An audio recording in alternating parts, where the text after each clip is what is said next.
menu, craft cocktails, and plenty of TVs. Pippin's Tavern is the perfect place to catch all the action and enjoy a great meal in the heart of downtown Chicago. Planning a special occasion, Pippin's Tavern offers several private event spaces to make your celebration unforgettable. Visit pippinstavern.com to learn more and reserve your next event. Loyola Medicine, the official health system and sports medicine sponsor of Loyola Athletics, is making it easier than ever to find the right provider on a date and time that work with your busy schedule. Using the My Loyola online self-scheduling tool, you can make your next appointment in under a minute. Choose from over 30 specialties, in-person appointments or virtual visits, and your preferred date and time, then confirm and schedule. Head to loyolamedicine.org/schedule now to make your appointment today. This spring, Raising Cane's invites you to grab life by the chicken fingers. So get out there. Be you. Do you. Embrace whatever makes you, you. All while enjoying Raising Cane's hand-battered cooked-to-order chicken fingers, crispy crinkle-cut fries, buttery Texas toast, and that secret recipe cane sauce that makes everything that much better. So go on. Savor the day. Raising Cane's chicken fingers. One love.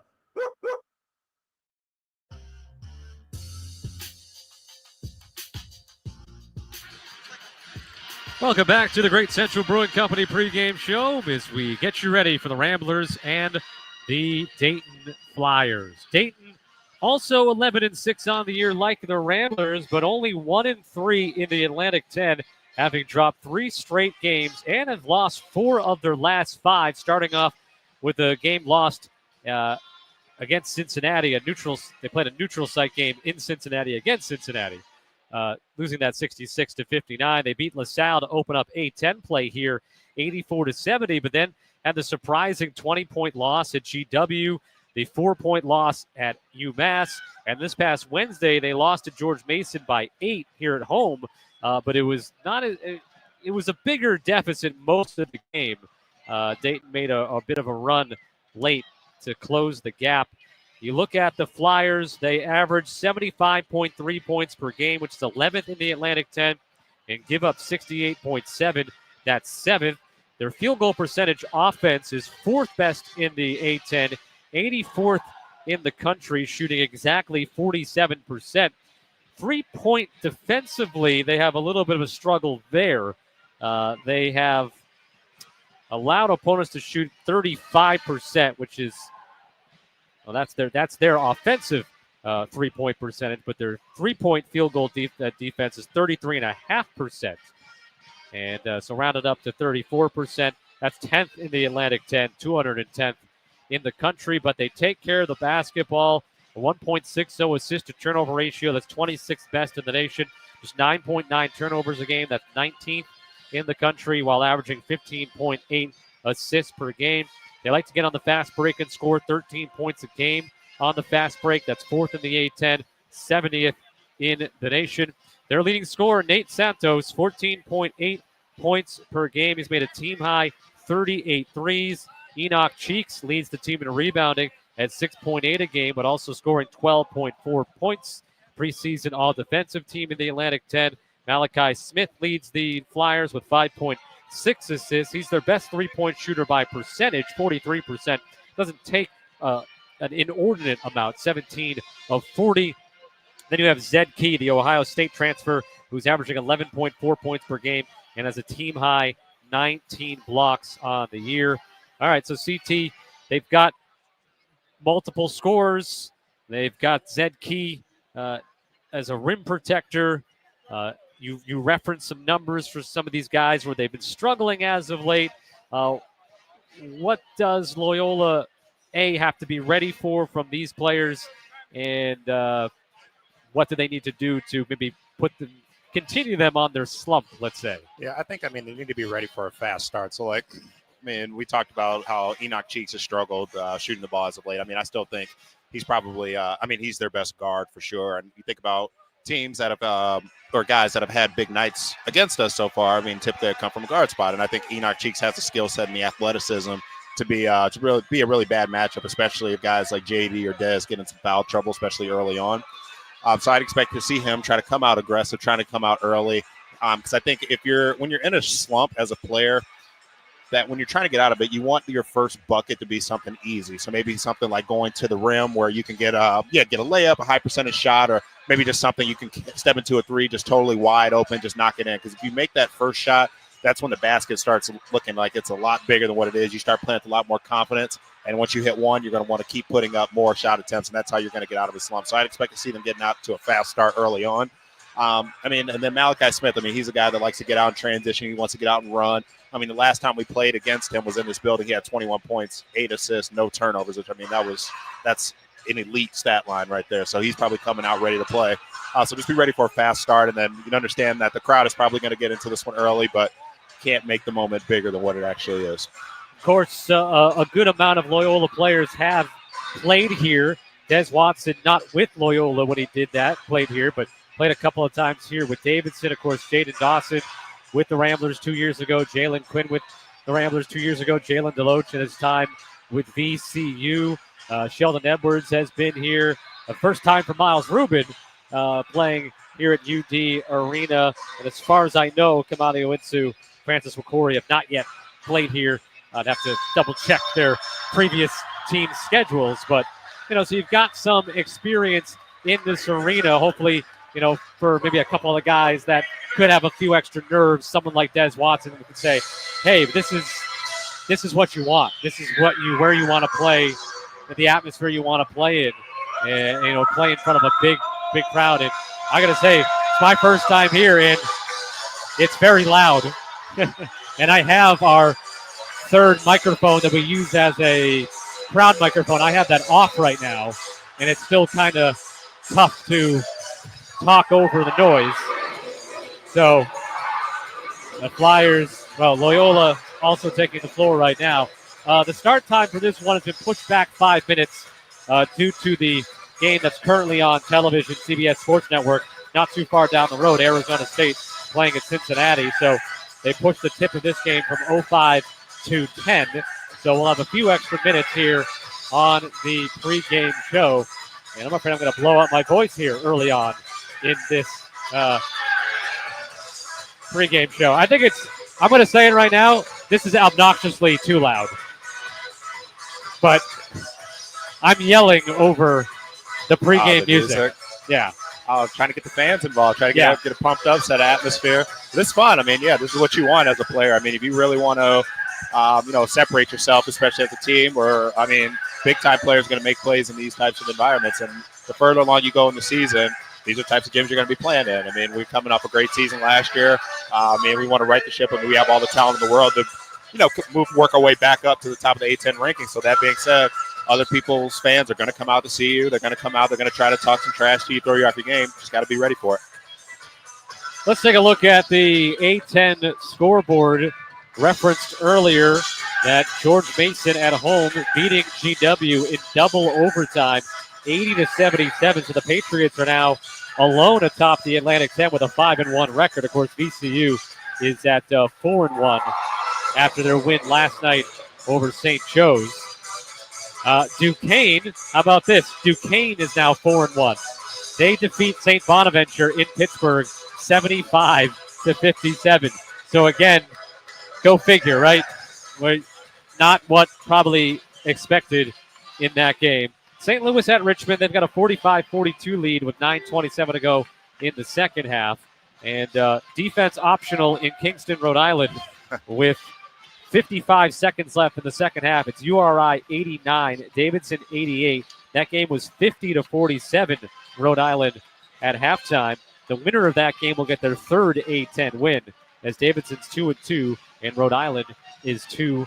And that is the scoreboard today. Of course, with last night, VCU getting to 4-1 with a 78-69 win at St. Joe's. St. Joe's in that game shot, I think it was 8 of 36 from three after their 18 of 33 from the three-point line against the Ramblers last Saturday.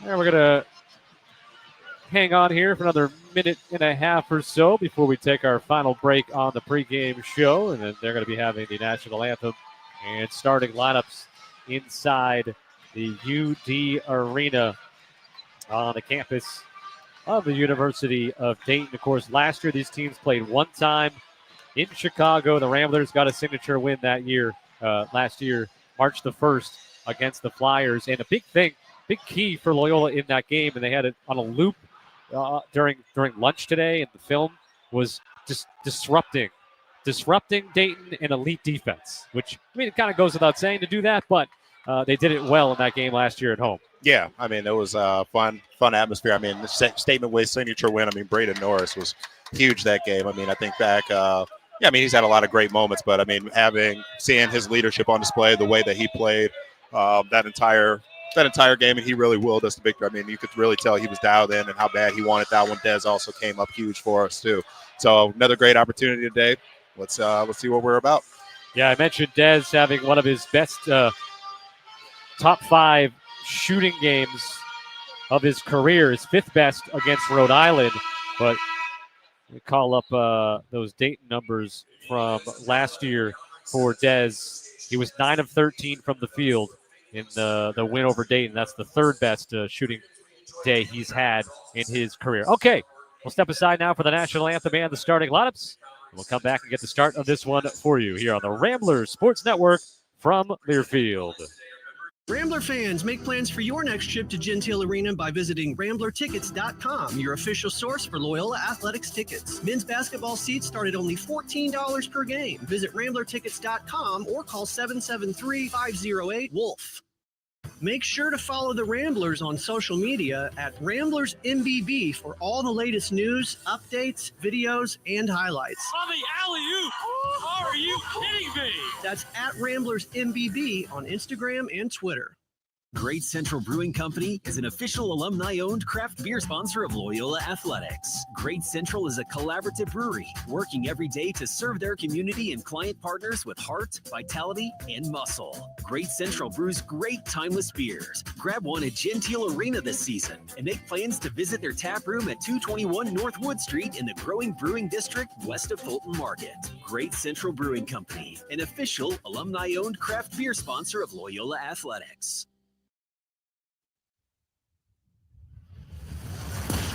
On the Ramblers Sports Network from Learfield. Hunter shoots. He off the rim. Brown gets the score. It's over. It's over. We won.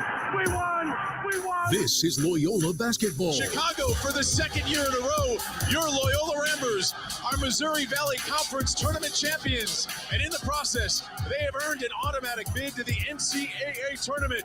Sister Jean, dust off those dancing shoes. Here we go again. Watson drives to the hoop, to the rim, reverses it up and in. What a finish by Dennis Watson. Norris between the rings to Edwards. Edwards catches top, blocks for Rubin. Alley-oop finish. Miles Rubin from Sheldon Edwards. Now Dawson, another quick trigger 3. Another make for Jaden Dawson. The Loyola Ramblers from worst to first as they earn themselves the A10 regular season championship. Tip-off is coming up. Here's Scott Sudikoff and former Rambler forward Christian Thomas. Today's starting lineups are brought to you by Loyola Medicine, the official health system and sports medicine sponsor of Loyola Athletics. Loyola Medicine has nationally recognized experts providing personalized, compassionate care. Learn more at loyolamedicine.org. Let's get you Dayton's starting lineup. 5'10", 160-pound junior Javon Bennett, the transfer from Merrimack, where he played 1 year. 2nd year here at Dayton, makes his 17th start of the year. 9 points a game, 2.5 rebounds, and 2 assists. He's 37% from 3 on the year. The senior, 6'7", 215, Nate Santos. He's a second or third year now here at Dayton. I can't remember. He was at Pittsburgh for 2 years. I know that for a fact. Third team All-Atlantic 10 a season ago. 14.8 points per game for Santos this season. Enoch Cheeks, 6'3", 195-pound senior from Providence, Rhode Island, preseason all-defensive team. Here for the Flyers, he's 12.4 points per game, leads the team at 6.8 rebounds a game, 47% from the field overall. Malachi Smith back in the uniform this year after missing last season due to injury. 6 foot, 175-pound redshirt junior from the Bronx, 43% from 3, as he is averaging 11 points a game with 5.6 assists per contest. And then rounding out the starting five is the 7'1", 230-pound freshman from France, Amel Letong. Letong making his second start, 5.5 points, 4.2 rebounds, 51% from the field. He's taken 25 threes and made 6 of them, and is only a 59% free throw shooter. Anthony Grant, the Dayton graduate, is in his 8th year as the head coach, 160 and 78 his record, 672 winning percentage. 17th year overall as a Division I head coach with 6 years at Alabama and, of course, 3 years at VCU as well. And now for the Ramblers, you're rolling with the same starting five we have seen the entire Atlantic 10 season. The double big lineup starting, though, with the 6'5", 210-pound senior Des Watson coming off his third 20-point game of the season. He's had now 5 games of 15-plus this year. Jaden Dawson had just his 4th game this year with fewer than 10 points in the game against Rhode Island. Was 8 points, 3 of 9 from the field. He'll look to up that total back up today. Jalen Quinn tied his career high with 17 points against Rhode Island, 5 of 10 from the field. Clutch 7 of 8 at the line with 5 assists and no turnovers. Second time this season he's had double-figure points, 5 or more assists, and no turnovers in a game.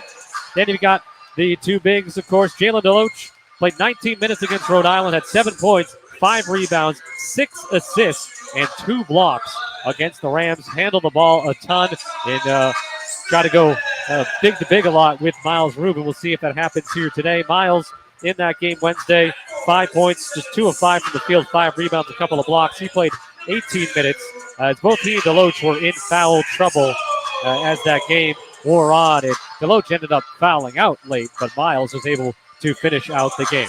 Drew Valentine in his 4th year as the Ramblers head coach, 69 and 45. That's a 605 winning percentage. Watson, Dawson, Quinn, Deloach, and Rubin.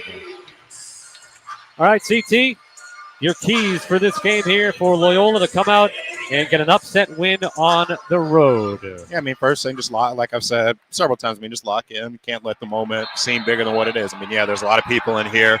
It's loud, got the music going, they got all the lights and everything, all the bells and whistles and everything like that. But again, I mean, you just have to focus on the now and take care of your game plan. Next thing, I mean, we want to repeat from the Rhode Island game in the sense of taking care of the ball. So 19 assists, only 5 turnovers. I mean, JQ had an elite performance with his 5 assists, no turnovers. And so we need to repeat, go ahead and just repeat that same thing again. So I think if we're taking care of the ball, execute, running our stuff, and just sticking together, we should be in good shape. And let me correct myself. I was looking at the wrong sheet, but there was a change in the Ramblers starting lineup as we were waiting to see if it would happen. And it ends up being Sheldon Edwards Jr. who makes the start instead of Jalen Deloach. What do you make of that change to the lineup here? I mean, it's something that we're going to ask Drew about in our post-game segment for sure. But, I mean, Sheldon started playing games before. I mean, I think the challenge of playing Miles and JJ at the same time is you got 2 aggressive bigs that are both kind of foul-prone. So both of them get in foul trouble early on. I mean, you're kind of putting yourself at a disservice versus you start with Miles. He gets maybe a quick one. You can go with JJ, kind of just sort of bridge that gap to prevent Miles from getting a second one. So, I mean, I think this move makes sense. Ramblers come out in their road maroon uniforms. Loyola stripped across the chest in white. Same for the numbers on the front and the back. Ramblers will move left to right from our vantage point, which is stationed right next to the Loyola bench.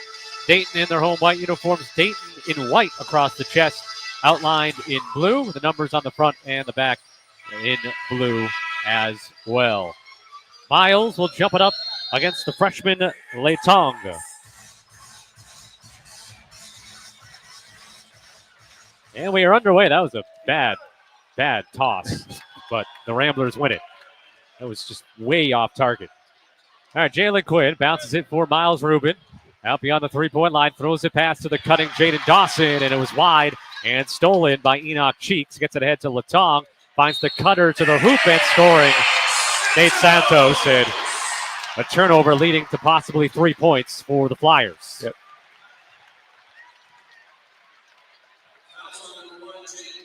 Dawson called for the foul. Santos, a 72% free throw shooter. Third team All-Atlantic 10 last year. 14.8 points per game to lead Dayton this season. Bends the knees. And the free throw is good. 3-0 start for the Flyers, and Dayton will extend full court pressure. Dez able to inbound it to Quinn in the backcourt. Quinn up the left side across the timeline. Guarded there by Malachi Smith. Now deep on the right side, Dawson. Miles will face up beyond the three-point line. Miles, the low left-hand dribble, poked into the backcourt by Latong, who over-pursues. Miles now driving into the paint. Will kick it left side for Sheldon. Steps to his right. Misses too strong on the three. And the rebound by Malachi Smith. Quickly ahead, right corner three for the Flyers is good by Javon Bennett. Yeah, that's back-to-back bad transition defense right there. Yeah, two guys guarding the ball. You left the shooter wide open in the corner. 6-0 start for Dayton. Miles, top of the nail, back to the basket. Latong reaching again. Miles goes to the hoop and gets called for an offensive foul. As waiting to take it was Javon Bennett.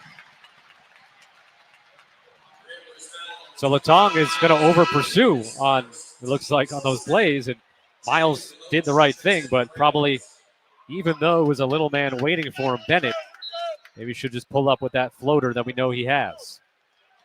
He comes out of the game, and Deloach checks in. Latong between the rings. Hands it off for Javon Bennett. Now on the left side, it's Cheeks, guarded by Dawson. Out front, turning the corners, Malachi Smith. Deloach switches on him. Smith will back it out, 9 to shoot. Now Cheeks, top side, tries to drive to the lane, poked away and stolen. It was poked away by Dez. Deloach going to try to go coast to coast to the hoop and finger roll it in. JJ. Straight on off the glass and in. First bucket for the Ramblers, 6-2 Dayton. Malachi Smith dribbles sideline left. Dawson switches out on him. Swung to the right for Cheeks. Cheeks hands off Santos. Now bounce for Latong. On the right side beyond the three-point line, it's in the hands of Cheeks again. Cheeks, sideline left for Bennett. Now Smith, guarded by Edwards. Shot clock at 9. He backed it out near half court. Now Smith into the left corner. Takes Deloach to the right. Misses wide to the left and short. Rebound Ramblers. Sheldon leaves it for JQ. Trying to go into the paint. Comes around the other side to the right corner and flings it out to Dawson. Still 19 on the shot clock. Dez on the top. Dez gets free for a wide open three. Too strong. And the rebound by Javon Bennett. His defender got lost behind the screen. Latong, free throw line extended right side. Bennett to the baseline. Return to the bounce pass. Latong fumbles it a couple of times and gets bailed out with a foul. Never had the ball cleanly. Dropped it twice, but a reach-in called. Foul on Sheldon. No free throws as Wakoria and Rubin come in. Edwards and Deloach check out. Kamani Owinsu, if you're wondering, has his warm-up shirt off and uniform ready to go at a moment's notice here. In the right corner, Santos. Push pass back out top to Bennett. Bennett forced out near half court by Dawson. Bennett on the right side will pull up for three. Miss it off the front rim. Wakoria the rebound. 6-2 Dayton, almost 3 minutes in. Dawson puts on the Jets to the right baseline. Will bring it back out. Wakoria swings to Quinn, and now Watson on the left wing. Rubin catches inside the arc, back to the basket, top of the key. Low right-hand dribble to Watson, right side. Watson now dribbles and takes a mid-range pull-up. That's no good. Miles fought for the rebound, but Santos had it. Now here's Malachi Smith. Finds the open Cheeks in the right corner and a three. That's again. I mean, nobody had Enoch Cheeks, just totally lost track of him. 9-2 Dayton. They've made 2 threes and had a three-point play. Really, all of it's been transition or secondary transition points. Quinn turns the corner into the paint to the hoop, lays it in with the right hand. First basket for JQ, 9-4 Dayton. Bennett sideline right, out near half court. Smith, Latong catches, 18 feet from the basket. It's a poked away near half court, goes and gets it. Smith bounces it back for Latong. Quinn got a hand on, almost knocked it away. The ball finds Malachi Smith on the right wing. There's 9 to shoot. A three from the top side, no good by Smith. Rebound by Dez. Watson across the timeline, left to right. Zed Key is going to check in at the next whistle for Dayton, which will be a timeout when the whistle does come. Rubin is to Watson. Watson, top of the hill. Down low to Dawson. A great pass by Dez and a nice finish by Dawson. 9-6. Flyers by 3.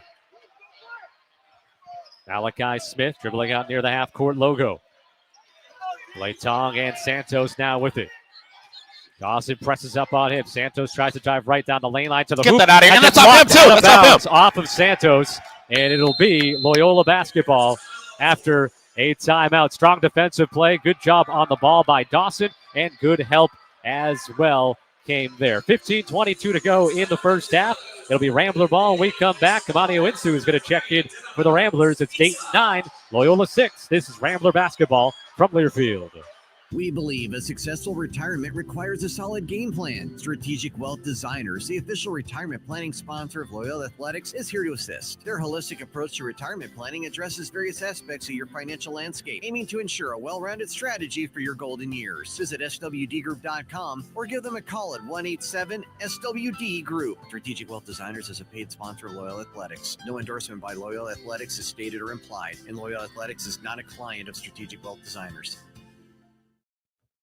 Hey Rambler fans, this is Cam Krutwig, and my favorite way to get into the game is through my friends at TicketEstore.com. Whether it's courtside or in the upper deck, TicketEstore.com has you covered. They have a wide selection that I love.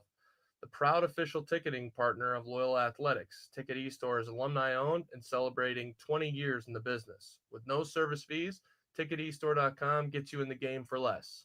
Let's go Ramblers. At Loyola University Chicago's Parkinson School of Health Sciences and Public Health, we address health in all its dimensions to provide better outcomes for all. With academic programming in applied health sciences, healthcare administration, health informatics and data science, and public health sciences. We collaborate across disciplines to find solutions to complex problems. Join us at the Parkinson School of Health Sciences and Public Health as we reimagine the future of health today. Learn more at luc.edu/Parkinson. Download the Go Ramblers mobile app to stay connected with your favorite Loyola teams. The app features the latest news, scores, stats, and content. You can also listen live or on demand to all Rambler Sports Network men's basketball broadcasts and Rambler Roundtable podcasts. Search Loyola Ramblers in the Apple or Google Play Store. Scott and CT back with you. 15-22 to go first half. Dayton 9, Loyola 6.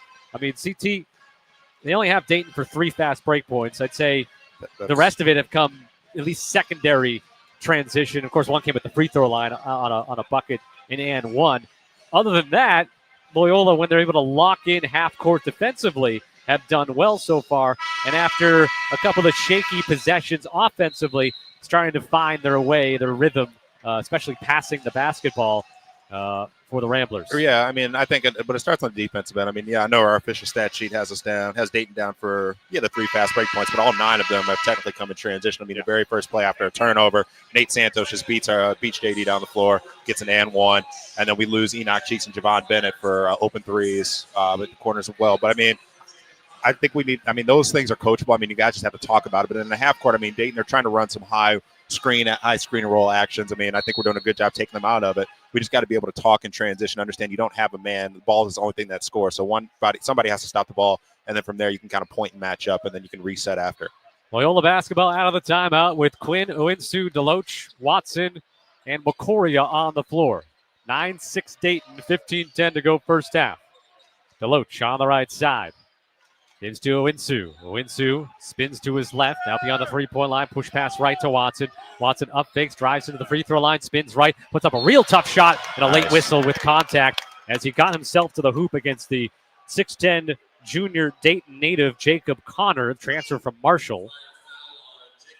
Yeah, he's called for the foul. Yeah, I like Dez's aggressiveness there. So, I mean, you recognize he had a mismatch. He got initially cut off, and I don't know if you noticed that, Scott, but he kind of did a little half spin, a little hesitation. That's what got Connor to stand up, and then he was able to spin off him again and go to the other side. And then once Connor relaxed, I mean, that's what Dez was able to get a half step on him. That's what led to Connor having to foul him. Dez swishes the first free throw. 9-7 the score. Flyers by 2. Dawson's going to return. Jalen Quinn will check out. So Loyola right now on a modest 5-0 run after being down 9-2. Yeah, looking to pull within one with a second Watson free throw. And they do just that. Dayton 9, Loyola 8, 14:55 first half. Javon Bennett across the timeline, right to left, picked up by Dawson. Bounces it to the right wing for Santos. Now Cheeks between the rings. Push pass sideline left to Connor. As Owinsu against him. Now up top, caught by Bennett. Bennett drives to the right. Key setting a screen, but nothing available. Now Cheeks to Zed Key. Left block.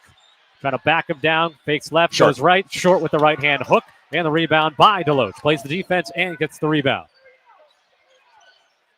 Owinsu. Sideline right. We'll skip it all the way to Watson on the left side. Watson lobs it to Deloach. Baseline left against Connor. And lost the ball. I think Deloach got just a little maybe wide-eyed potentially with that matchup as he received the ball and made his move too soon. Yep, that's exactly what happened. He knows he comes out of the game and points to his chest, and he'll know next time. Just you got time. Gather that ball and still make your move. 1 point Dayton lead, almost 6 minutes in. Santos sideline left. Now Connor catches. Right now half court. Right side for Cheeks. Bennett trying to get free. He does from Dawson. Bennett with a key screen. Runs into Rubin at 15 feet. Bounce pass. Tough pass. Knocked away from Santos. Here comes Watson towards the hoop. Not with any numbers. And it got knocked away by Dayton. It'll be Rambler ball with 25 on the shot clock. Yeah, aggressiveness there. But, I mean, you see Dez was trying to play through Cheeks' chest right there. I mean, Cheeks just made a good play, got his hands in there. But you can tell Dez didn't try to fade away or try to pull the ball all the way down to his hip and take some, like, dipsy-do shot over his head. He was just trying to go straight through him. Dez just checked out. Sheldon returned. Baseline inbounds play, Owinsu into the corner. Sheldon up face gets the man to go by Cheeks and then misses the open three afterwards. Cheeks did a good job recovering after he blew by initially as well. Dayton the basketball in a 1 point lead. Cheeks on the right side, dribbles towards the corner, now back to the elbow. Almost walked with it, gives to Key. Mid-block right, trying to face up against Miles. Spins to his left with the hook, in and out and back in again. First basket for Key, 11-8 Dayton. Owinsu driving to the right, to the baseline against Connor, to the air. Lost it, got deflected out. Rubin has it. Rubin will kick it, corner three. Dawson from the left side. That's too strong. Well, Corey got his hands on the offensive rebound and then able to secure it. Fresh 20. Owinsu on the right side. Rubin with the screen. Connor switches on him. Bad pass by Kamani, but Cheeks held him. Called Rubin, got held by Enoch Cheeks. So no turnover there from Kamani. And the foul on Enoch Cheeks. Yeah. That was set up because Miles had a good screen and rolled hard to the basket. Cheeks had no choice but to grab him and try to swim around him to get that steal. Watson and Quinn return. Rubin and Owinsu go out. So Loyola goes a bit small here. Watson on the baseline. Will lob it out to Jalen Quinn on the right wing. Quinn, left-hand dribble, left wing, bounce pass to the cutting. Dawson to the hoop, hangs in the air, scores off the window, absorbing some contact from Zed Key. And it's 11-10 Flyers with 12:47 to go first half. 2 years ago, Jaden Dawson does not finish that play. Maybe not even last year. Nope, not at all. It's been in the weight room. Key, top side with it, dribbles to the right, hands off to Cheeks. Now in the hands of Smith. Smith dribbling to the left, right in front of Drew Valentine. Will hand it off to Santos. Santos forced out near half court by Sheldon. Calling for a screen. Doesn't use it though. Steps into a three. Top side no go. The shot clock winding down. Zed Key lands on the back of Sheldon Edwards with the ball. Throws up a shot. Missed it. Loyola coming back the other way. Dayton fans want a foul. Loyola bench wants a foul. I guess 50-50, so no call. And the Ramblers come away with it and have the ball knocked away out of bounds on a pass. So it's Loyola ball with 22 on the shot clock.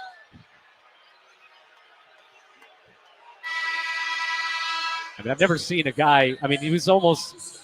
Sheldon made an effort to go after that rebound. So I probably, as a ref, stepping out of my Loyola fandom for a second, I would have called an over the back on that one, if anything. Ended up giving a piggyback to Zed Key for a moment. Watson dribbling between the rings. 1 point Dayton lead. Ramblers looking for their first advantage. Wakoria takes a three from the top, and it's good. Rattles in for Francis Wakoria, who's made 4 of his last 5 3-pointers, and the Ramblers lead 13-11 with 11:52 to go in the first half.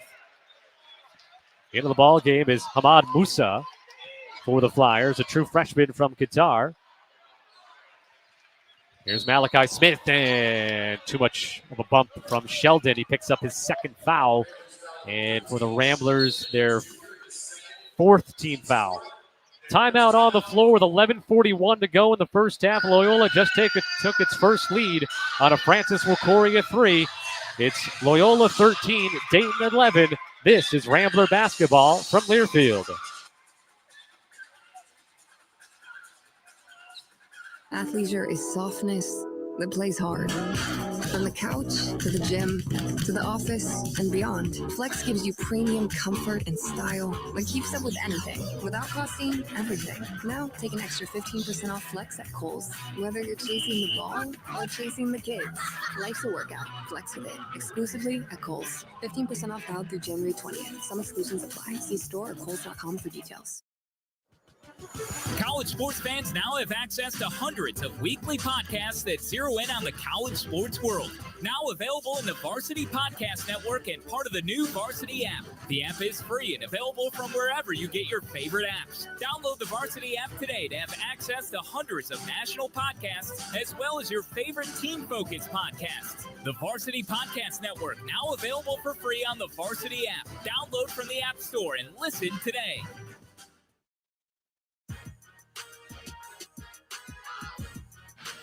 Watching the big game, grabbing dinner, or planning a party, Pippin's Tavern, a downtown campus men's basketball away game watch party sponsor, has you covered with specialty cocktails, a mouth-watering menu, and even private event spaces, all in the heart of Chicago.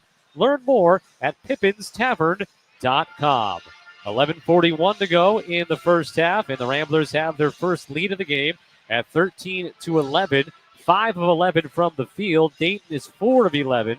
Both teams have taken 5 threes. Dayton's made 2 of them. Loyola's made 1. And you look at the turnovers. Dayton has 2.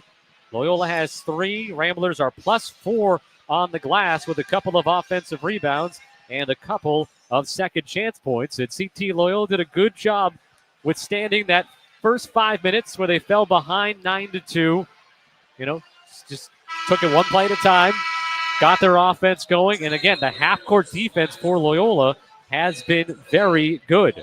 Yeah, I mean, I really like what we're seeing on the defensive end. I mean, we're sitting right by the bench. We can hear the entire bench yelling out the actions, talking through if we're going to switch or if guys are just going to stick with theirs. I also think we're doing a pretty good job of boxing out. We'll leave Dayton their credit. They have no offensive rebounds so far, just on 4 of 10 shooters. I mean, I think we're doing a good job of taking them out of their stuff in the half court. We just got to get back in transition. Dayton basketball out of the timeout. Ramblers have Quinn, Watson, Dawson, Rubin, and Owinsu on the floor. Layton catches between the rings, gives to Santos. Santos waiting to get the handoff, and Malachi Smith dribbled it off his foot, out of bounds. And Des Watson creates the turnover, and it's Loyola ball off the Dayton turnover.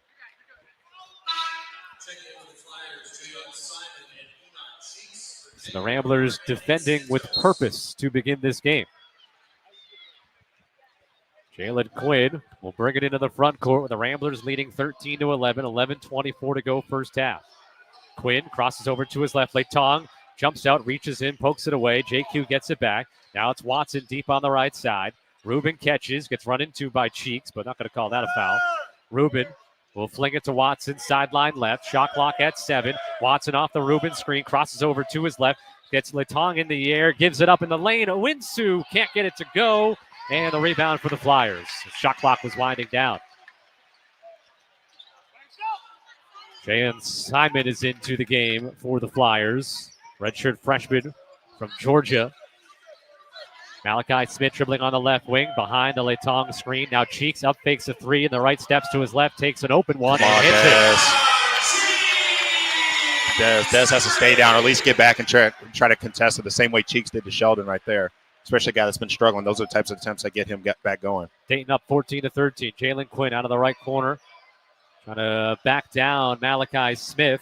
Underneath Rubin. To the weak side, the pass, and Miles with the two-hand finish. Nice look from JQ, and the Ramblers back on top 15-14. Malachi Smith swings it right to Simon. Now between the rings, it's Cheeks. Push pass left side. Musa. Now back over to the right side. Smith Off the screen, Layton cutting net That's at Jay. the rim by Dawson. He's able to bounce it in, and they call the foul. Yeah, that's JD's second, too. First basket for Amel Latong, who's averaging 5.5 points a game. And it's Dawson and Edwards both have 2 fouls. Yeah, I mean JD's fouls. He's given up an and one on both of them. If you're gonna foul him, foul him. Don't let him get an easy one too. Latong got the free throw as well. Dayton by 2, 17-15, with 9:54 to go first half.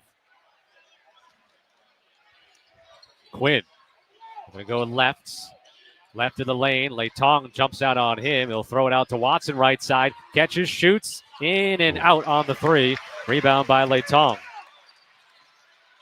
Cheeks on the left side, behind the screen. Shoots it and makes it. That's his third three-pointer, and Dayton leads by 5. Rubin, top of the key. Layton trying to reach in again. Reaches in again. Watson down the right lane line. The hook off the glass halfway down, and it popped out. Up the right side comes Malachi Smith.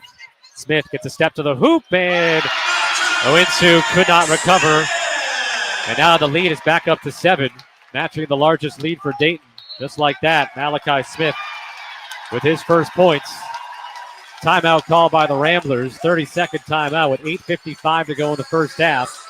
Dayton 22, Loyola 15. But CT, this is the way this type of game usually goes when you play at a place like Dayton, 13,000 fans. Obviously a team that's struggling as of late, but they're still very, very good. And they're going to have these spurts, these runs. Yeah, I mean, the runs are all part. I mean, runs are just all part of the game. I mean, the part that's disappointing. I mean, we talked about Enoch Cheeks has really been struggling shooting the ball, and we don't want to give him easy attempts early on. I mean, you gave him a wide open attempt for his first three-pointer. He was able to knock it in, and then since then, the basket just looks a lot bigger. I mean, he gave up another one where Dez jumped out of his skin on a shot fake and then didn't bother recovering in to contest that one. And then on this last one, we tried to go underneath the screen on him again, and by then he's already hit 2 attempts. I mean, so he's playing with a ton of confidence, he's able to knock it in, just making us pay.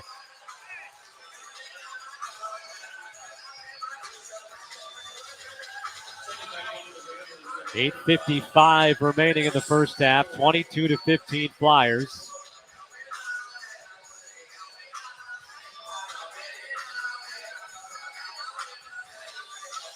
Loyola will have Watson, Quinn, Edwards, Deloach, and Wakoria on the floor.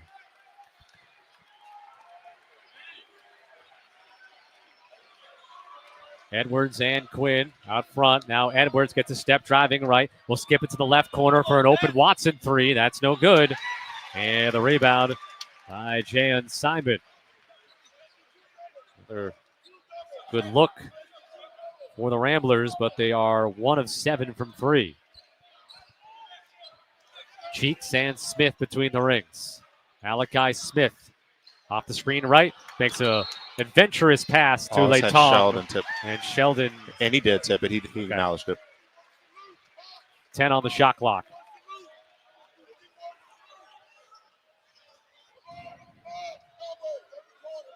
Inbounding on the baseline is Simon.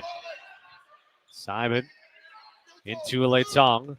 Layton try to a rocket pass to the feet of Smith. There's 4 to shoot. Smith, 3-point line left side, gets some space, steps back, steps in, shoots it, misses it long. Quinn gets the rebound.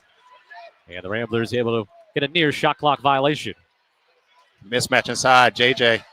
Has Enoch Cheeks on him. Quinn enters it for him. Here comes the double from the weak side. Deloach had it stolen.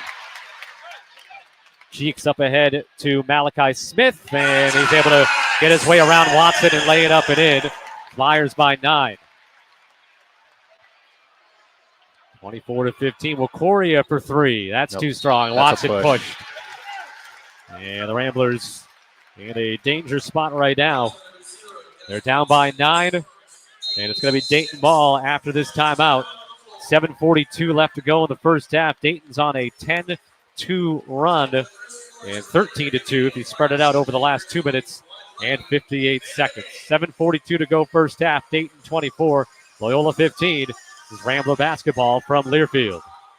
This is Rambler softball player Maddie Hickey on behalf of Midway Restoration Services, the presenting sponsor of Rambler Softball. They are a family-owned business who've been serving all of Chicagoland for more than 35 years. They provide emergency restoration services for a variety of emergency situations, including water damage, fire, mold, and biohazards. Midway Restoration Services is the one call you need to make to help manage the cleanup and restoration for your home or business. Call them 24/7, 365 at 312-226-1101 or visit them at midwayrestoration.com. The new Bud Light Loft in Gentile Arena provides a fantastic sideline view of the court. Reverses it up and in. What a finish. It also offers plenty of exciting amenities, including all-inclusive food service with an elevated game day tailgate menu, a private cash bar, and a reserved countertop seat with access to high-top tables. Interested in season, group, or single game tickets in the Bud Light Loft? Visit RamblerTickets.com or call 773-508-WOLF.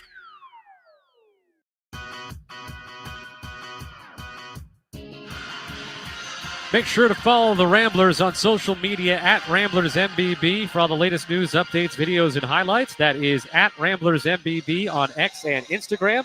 Loyola Medicine, the official health system and sports medicine sponsor of Loyola Athletics, provides life-saving care. Their top-rated doctors diagnose, treat, and manage both common conditions and complex diseases. Visit loyolamedicine.org/schedule now to make your appointment today. It's been a 13-2 Dayton run over the last 2 minutes and 58 seconds.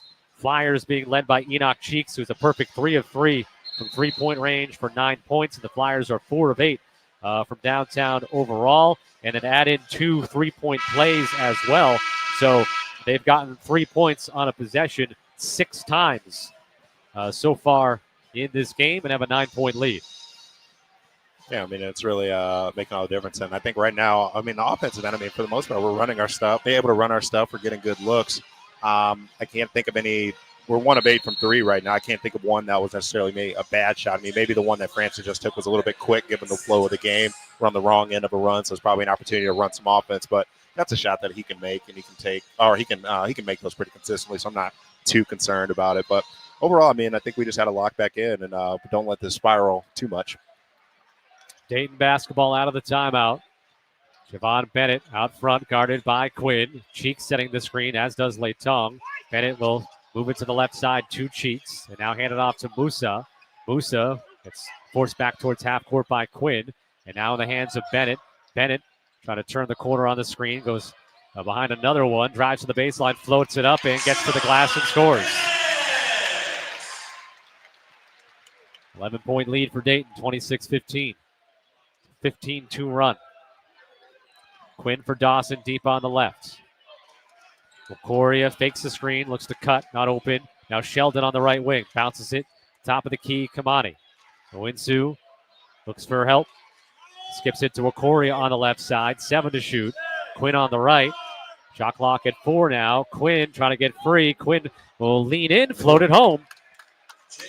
Somewhat accidental on the offense there, but JQ finishes his second bucket, lead back down to 9, 26-17, with 6:35 to go. Javon Bennett picks up the dribble on the left side. Now sideline left, driving baseline is Musa. Puts up a really tough shot. Latong crashes the glass. Can't get it to go off the window. Ramblers can have numbers if they move it quickly. Latong is joining the play right now. Quinn gets in the lane. Offensive foul. Calling for the hook or somewhere else.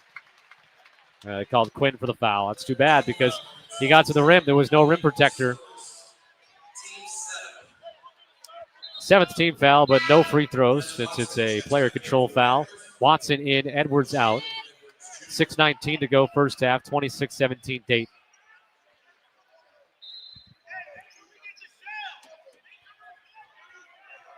Dayton's 4 of 8 from 3. They're 6 of 11 from 2. Although that number has just gotten better as of late. It started off Loyola half court. Defense was strong, just had allowed some transition points. Musa on the left wing. Quinn is mismatched down low. Letong. Musa doesn't give him the ball, though. Takes a ill-advised three. That was a terrible shot. Quinn did a good job. I mean, he was spotting up, but I mean, all he'll do is lob that ball over the top, and the 7-footer catches it and scores. Quinn dribbling from out top against Musa, gets to the rim and got fouled, I think, first by Musa before Letong got there as well. Sheldon will come back in. JQ will check out. 5:44 first half. 26-17 Dayton. Yeah, let's see. Musa coming out. Yep. Connor and Key come in. Musa and Letong go out. So Dayton gets a little smaller with that. Slightly. In terms of compared to Letong's size. But Watson inbounding on the baseline. Caught by Owinsu on the right. Turns towards the top of the key. Now Dawson comes to get it. Dawson open three. Got it. Good action off the baseline inbounds play. And Jaden Dawson has 7 points. And it's 26-20 Flyers with 5.5 to go in the first half. Javon Bennett on the left sideline. Guarded by Sheldon. He's got to be careful not to pick up a third. Connor on the right side. Hands off Santos.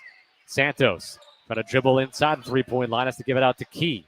Key with 1 foot beyond the three-point line. Now to Connor. Dribbling from the right corner. Santos to the hoop. Can't get it to go with the left hand. Rebounding foul on Loyola as Key just got knocked off balance. Got a hand on it. And they call Wakoria with a little bit of a push. And the foul call. It'll be a 1-and-1.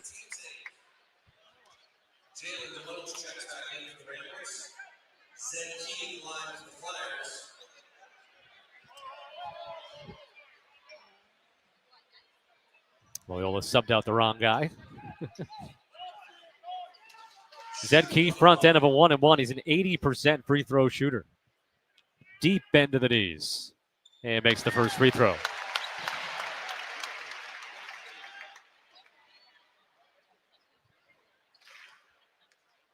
He's got 3 points. Second free throw in the air. Short.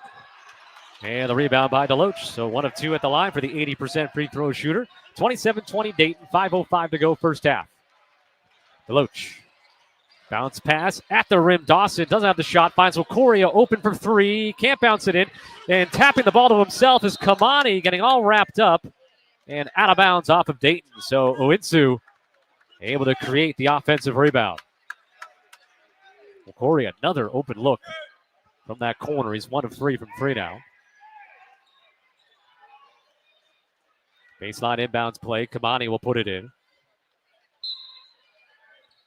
Owinsu to the corner, right side. Dawson. He fumbled it out of bounds. Unforced error. Loyola's 6th overall turnover. Quinn in for Dawson, who has 2 fouls, remember. Dayton by 7, 4:53 to go first half. Javon Bennett, cross half court, met by Jalen Quinn.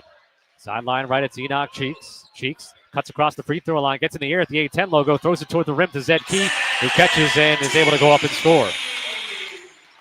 Not sure Cheeks knew what he was doing initially, but found his big man, and it's 29-20. Owinsu. Oh, throws it to nobody on the right wing. What's that? That's back-to-back turnovers from Kamani. Come on, man.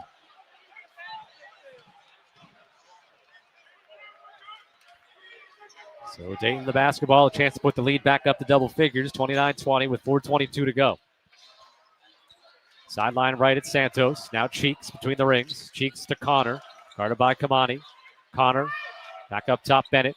Bennett dribbles to the right off the screen from Zed Key. Finds Key rolling to the hoop. Blocked from behind by Wakoria, but they blew the whistle and called the foul. Come on, man.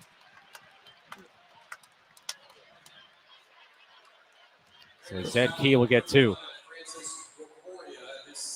Second foul on Francis. Yeah, no replay in the building. He made sure he missed the dunk before he called the foul. So Key, just 1 for 2 at the line a moment ago, has 2 here. And that one is good. Off the inside of the back iron it in. Flyers have led by as many as 11 and a chance to get the lead back up there with 4:08 to go in the first half. 1 for 2 at the line, though. Sheldon gets the rebound, almost taken away from behind by Cheeks. 30-20 Flyers.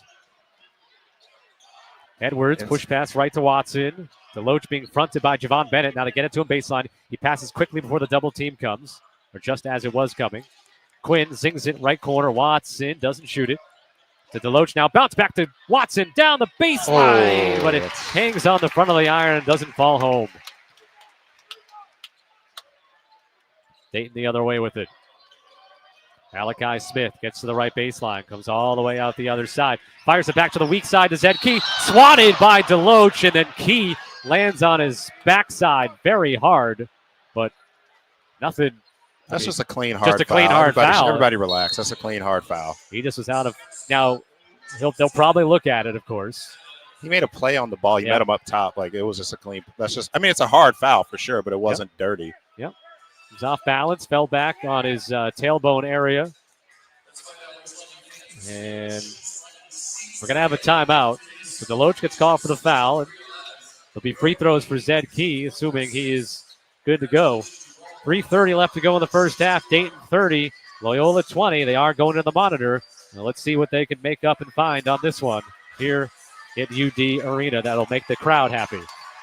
Also, Zed Key just got up, and he's doing a sprint down to the other side. So he's all right. All right, we'll be back here on the Rambler Sports Network from Learfield. This is Ramblers men's basketball player Jane Dawson on behalf of Center Construction Group. They're Chicago's hometown team.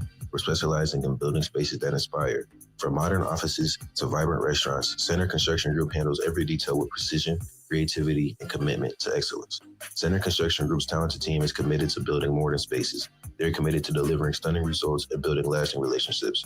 Learn more at centerconstructiongroup.com. Center Construction Group, built better.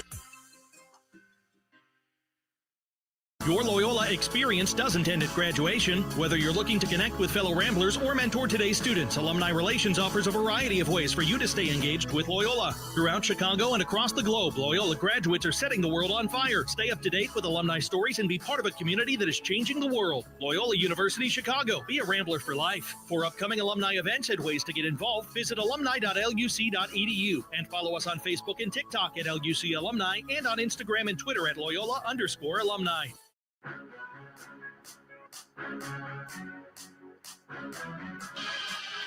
Celebrate Chicago with Windy City weeknights at Gentile Arena this season. All Monday through Thursday home games feature $7.73 bleacher seats and a 312 concessions menu featuring $3 soda, $1 popcorn, and $2 hot dogs.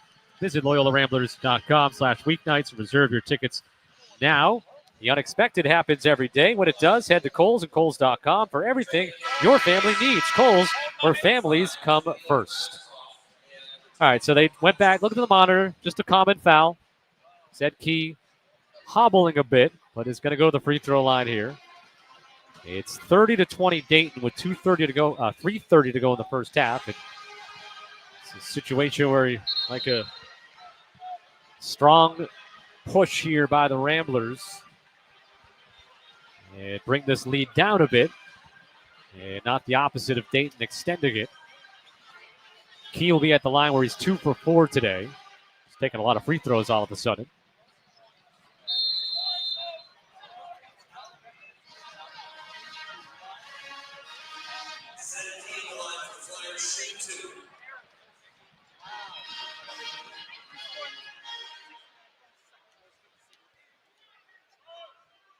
All right, Key, first of 2, and he front-rimmed it. Daniil Glazgov into the first time. Somebody get Daniil, get that extra spot in there. Yeah, and I had a moment a second ago, too, before the first shot. Daniil almost crossed over the three-point line, which would have been a lane violation. Second shot is good for Zed Key. All right, so it matches the largest lead, 31-20, and Dayton tips away the inbounds pass.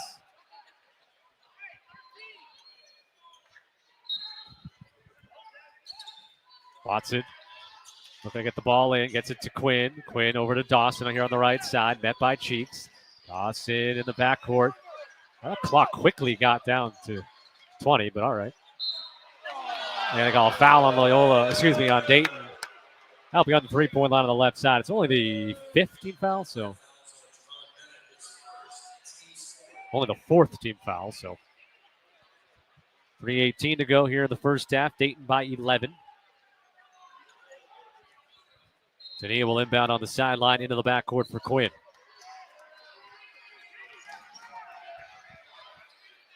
Quinn dribbling between the rings. Watson sets a screen. Quinn will throw a pass to the right corner, caught by Rubin. Rubin dribbles out towards the wing. Now to Neal up top. 5 to shoot. 4 to shoot. Glasgow gives up to Quinn. To Dez. Dez with 2, with 1. Step back 3 in the corner. In and out. Offensive rebound. Miles goes up against Santos. No. Gets another rebound. Misses the third chance. Come on, bro. Need those. Cheeks the other way. Cheeks almost got lost for 3. Doesn't take it. Malachi Smith turns the corner. Will lob it for Key. You can't finish out the window and then missed the putback but got fouled.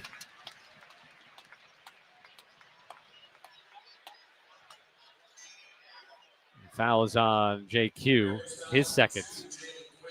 But Dawson, Quinn, and Edwards and McCoria all have 2. And Zed Key, who's been consistently 50% at the line so far today, has split all 3 of his trips. Makes the first one in this time.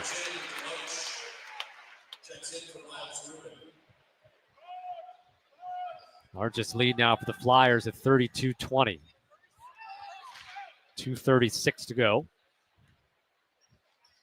Second shot from Key. That is good. Zed Key has 9 points, and he's gotten 5 of them at the line. And the Ramblers got back within 6. It's been a 7-0 run over the last 2 minutes and 35 seconds. Quinn, it's up ahead to Dawson, sideline right. Dawson for Deloach, return to Dawson, to the hoop, got stripped on the way up, and he'll shoot 2. Dawson gave and went, and a nice bounce pass. I think that's 2 on Cheeks. After Dawson made that pass deep on the right wing, he cut diagonally right to the rim, and Deloach gave it back to him. They did call it on Cheeks? No, they called it on Smith, Malachi Smith, his first one. They did put it as Cheeks on the monitor here, so they thought the same as you. Dawson, first of 2 free throws, is good. Dawson up to 8 points here in the first half, leading the way for the Ramblers. 3 of 4 from the field, 1 of 2 from 3. Second free throw from JD, also good. Tickles the twine. 33-22 Flyers with 2:20 to go first half. Ramblers extend some full court pressure. Now back off into 3-2. Yeah, now they're in man. Now man, yep. Left side, it's Cheeks. Over the top, looking at Malachi Smith between the rings. Latong sets the screen. Smith uses it. Deloach switches on Smith. Smith makes a pass to the left wing. Cheeks, he'll take a 3. Good contest by Dawson. Maybe he got a piece. It came up short. Deloach got the rebound. Wolf from behind, right? Knocked away, but Loyola able to recover the ball. 1:50 to go here in the first half. Quinn. There's a down low left block against Cheeks. Will re-attack down the baseline. Finds Dawson for a right side 3. No good. That's why he was open. Up ahead to Malachi Smith. Still an 11-point Flyer lead with 1:35 to go. Smith bounce pass to nobody on the baseline. Enoch Cheeks did not cut. It's the first turnover in a while, though, for Dayton. Their 4th overall. Sheldon Edwards, Kamadio Insu, come on. Jalen Quinn, Daniel Glasgow, check out. 1:30 to go. Ramblers down by 11, 33-22. Kamani is going to run the show right now. He lets the ball roll almost all the way to the timeline. We'll pick it up now and cross half court. Insu dribbling deep on the right wing. Now angles back to the top. Moves in right side for Dawson.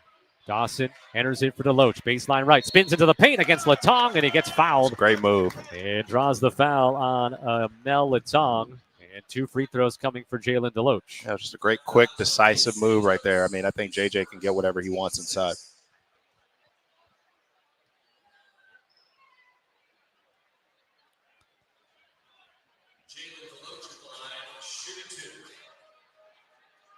Deloach, deep breath, couple dribbles. First of 2 free throws. Good. True, right down the middle. 33-23 with 1:15 left. Chance to get another stop or 2 at the end of this first half and potentially another bucket or 2. Deloach short on the second free throw. Remains 33-23 with 1:12 and counting. 3-2 zone for the Ramblers. We've got a rebound out of this. And JJ was calling for a sub. He's a little tired. He can't break here. Cheeks on the left. Between the rings, Smith. Smith. Still dribbling out near the logo they have for a bank sponsor. Santos misses a long three off the back iron. Kamani gets the rebound on the run. Kamani's going to push it. Kamani to Sheldon right corner. Ramblers could get a 2-for-1 here. Don't need to rush it. Still have time to do it. Watson dribbling into the lane. Almost lost it. Kicks it out to Owinsu. Owinsu going to back down his man. And then lob it out to Sheldon. 10 to shoot. Now Dawson on the right side.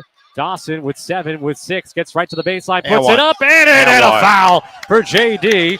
The 2-for-1 went by the wayside, but I think you'd be fine with that if you can complete a 3-point play and then get a stop to end this first half. It's 33-25 with 23.8 seconds left.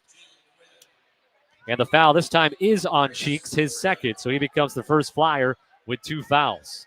And JD with an 11-point first half. After just his 4th game this year with fewer than 10, which I think includes the game he played, of course, 1 minute. He bounces in the free throw. Hit the front iron, the back iron, the side iron, and fell home. 12 first half points for JD off the 3-point play. Timeout Dayton. They're use it or lose it with 23.8 seconds to go in the first half. Dayton 33, Loyola 26. And the Ramblers now and a chance to work that half-court defense, which, again, hasn't been perfect, but it's been solid.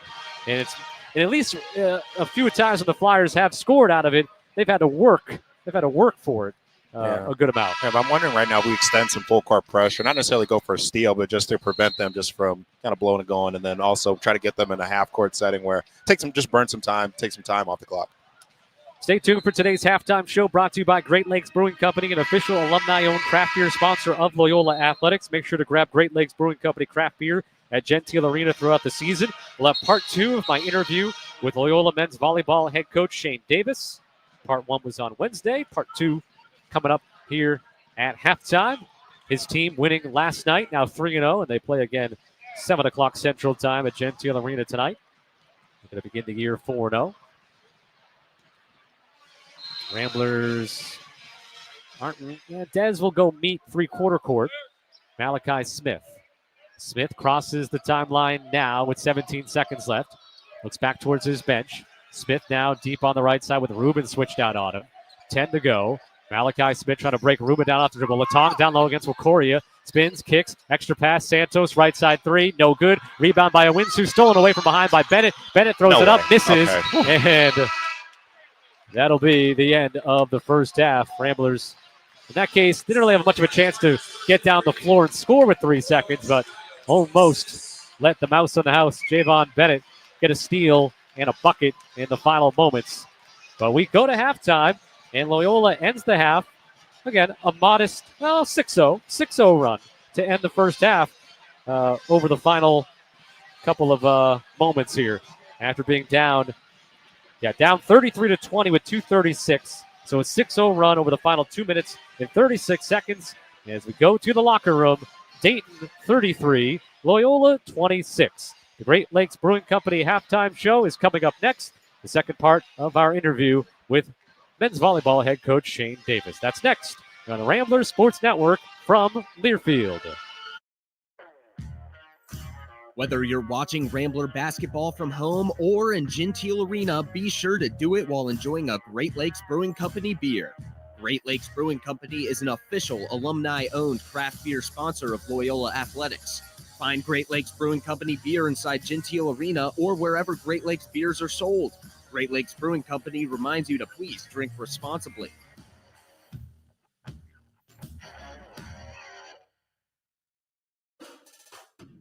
Hey Rambler fans, howling for hunger, on the prowl for snacks? Then head to the Pack House concession stands in Gentile Arena for all your food and beverage needs.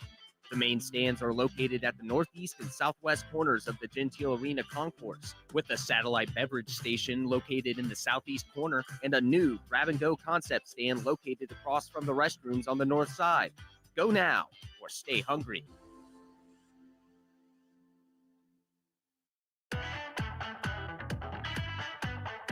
Let's turn our attention now to more the present, although this first question will be also looking to the past as well.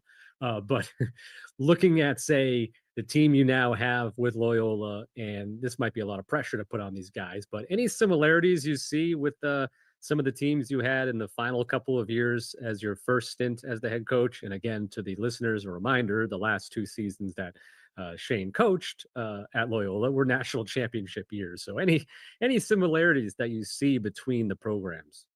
Yeah, I think just size and athleticism and skill. I think we're a big team, and we're an athletic team, and we've got some really good skilled players. So I think there's a lot of similarities. And we're ranked 8th in the country, and I don't know if there's a big gap from number 1 to 8 or 8 to 16 or what it may be, right? And I'm still learning all of that. But just in terms of our own guys, I love our size. I love our athleticism.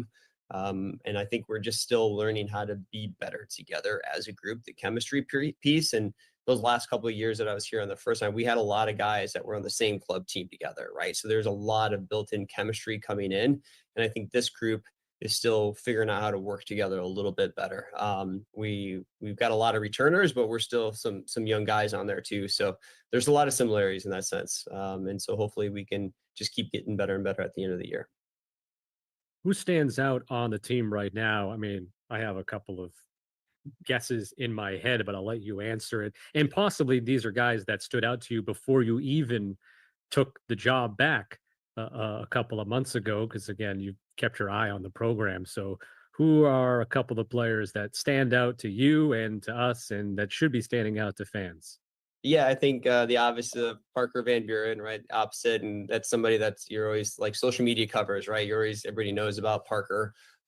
He's been great. He's one of our captains too, and a great leader for us on the floor. And he's kind of creates a highlight reel a lot of the time he's playing. And then Daniel Fabakovic, he was freshman last year, ABCA Freshman of the Year, and then he just received ABCA Player of the Week this past week for his performance over the weekend. So I think he's a good one to be able to continue to watch and see him grow as well. And then you got Nicodemus, and we call him Deem. And so Deem, yeah.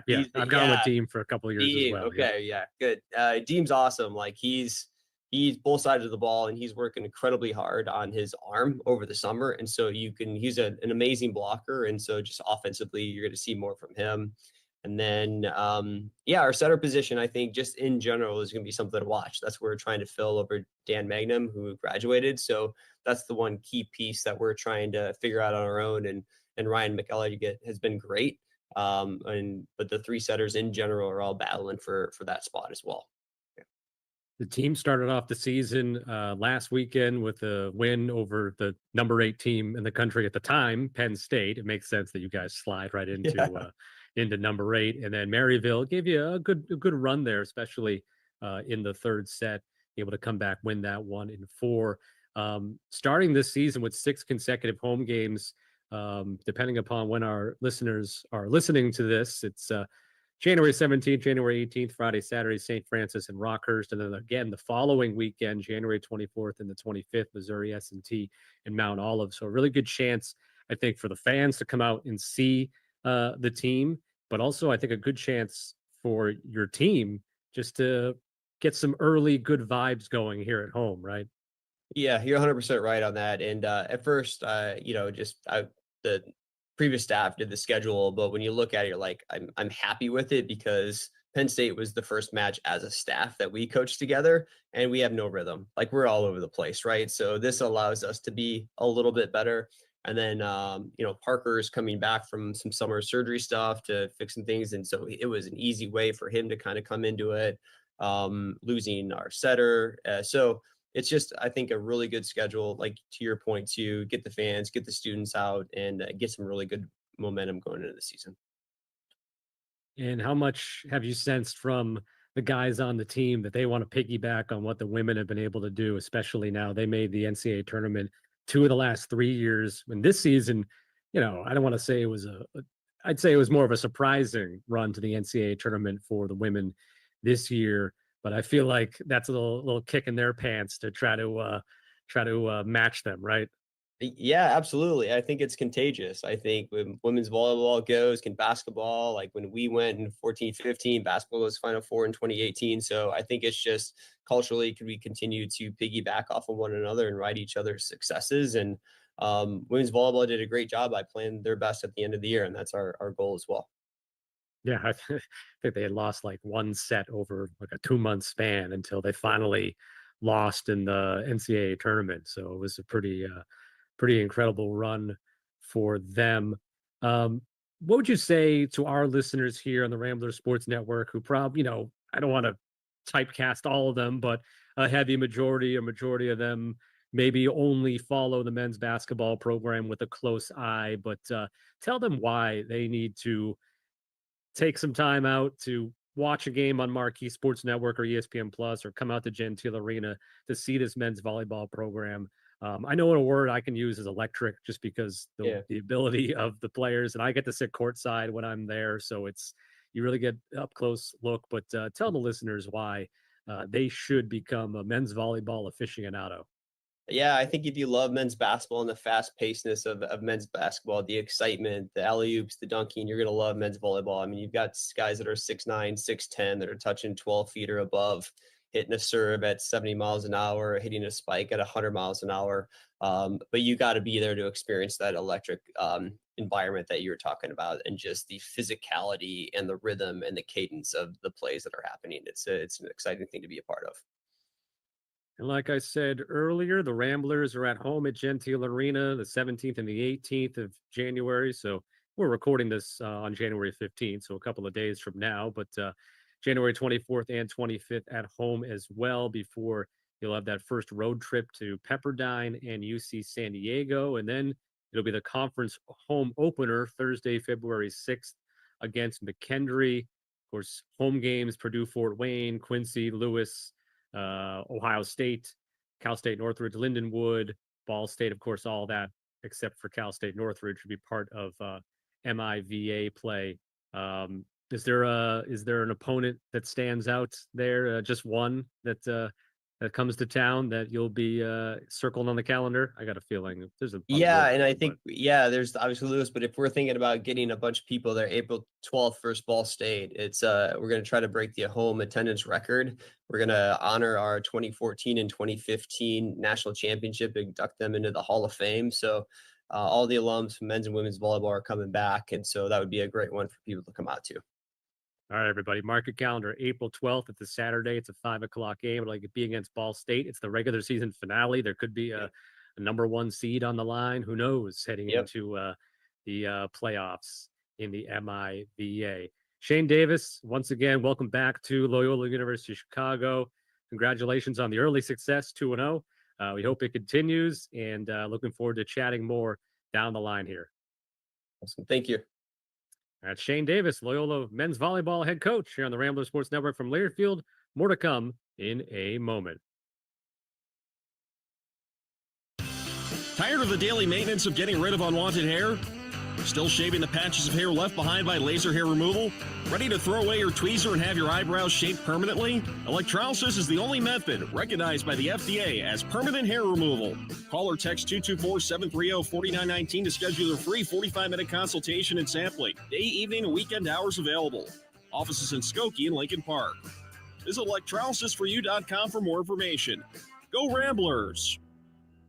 Bears fans, it's Coach Dave Wanstead with Marquee Sports Network. We get that you love your Bears, so join us immediately following all Bears games this season for the official Bears Postgame Live, brought to you by United Airlines, featuring live press conferences, locker room interviews, in-depth breakdowns of the biggest plays, and much more. It's the official postgame show of the Chicago Bears, airing immediately after the Bears games on Marquee Sports Network and streaming on the Marquee Sports Network app.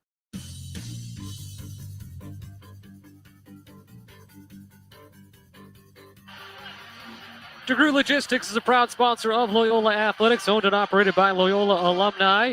DeGroot provides transportation services, some of the country's largest shippers of food and beverage products. If you're interested in learning more or joining their team, check them out at DeGrootLogistics.com. At halftime, it's Dayton 33, Loyola 26. Good push at the end of the first half by the Ramblers, ending the final 2.5 minutes on a 6-0 run after being down by a game-high 13 points. Stats in the first half, they're really very close when you look across the board here.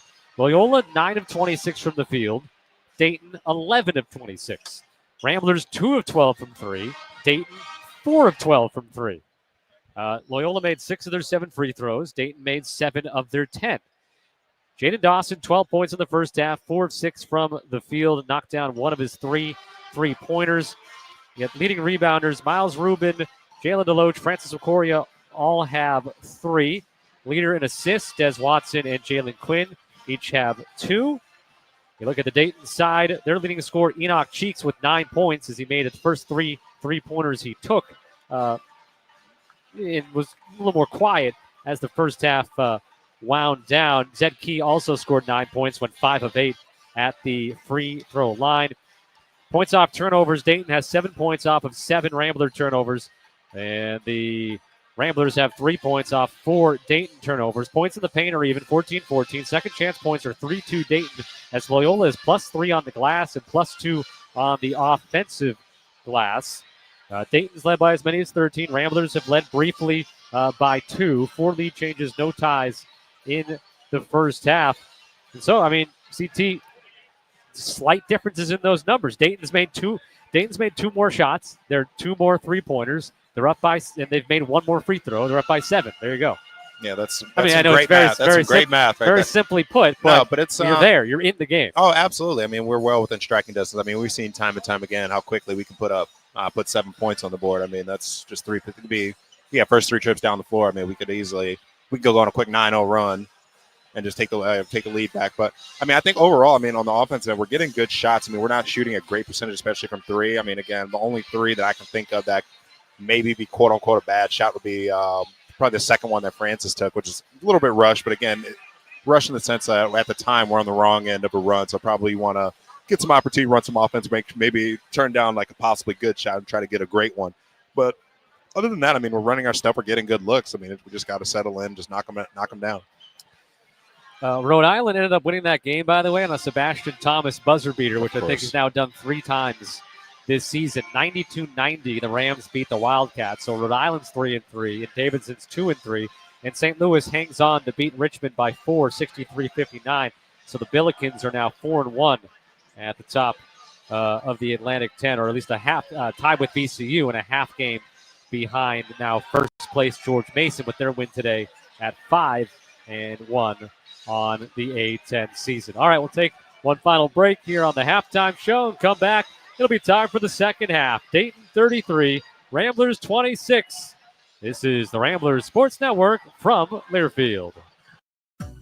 Ready for slam dunk experiences during basketball games? Head over to Ireland's for unforgettable pregame and postgame celebrations.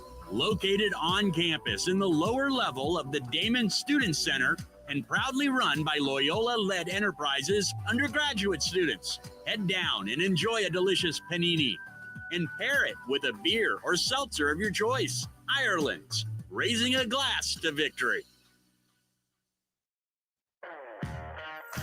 Whether you're watching Rambler basketball from home or in Gentile Arena, be sure to do it while enjoying a Great Lakes Brewing Company beer. Great Lakes Brewing Company is an official alumni-owned craft beer sponsor of Loyola Athletics. Find Great Lakes Brewing Company beer inside Gentile Arena or wherever Great Lakes beers are sold. Great Lakes Brewing Company reminds you to please drink responsibly.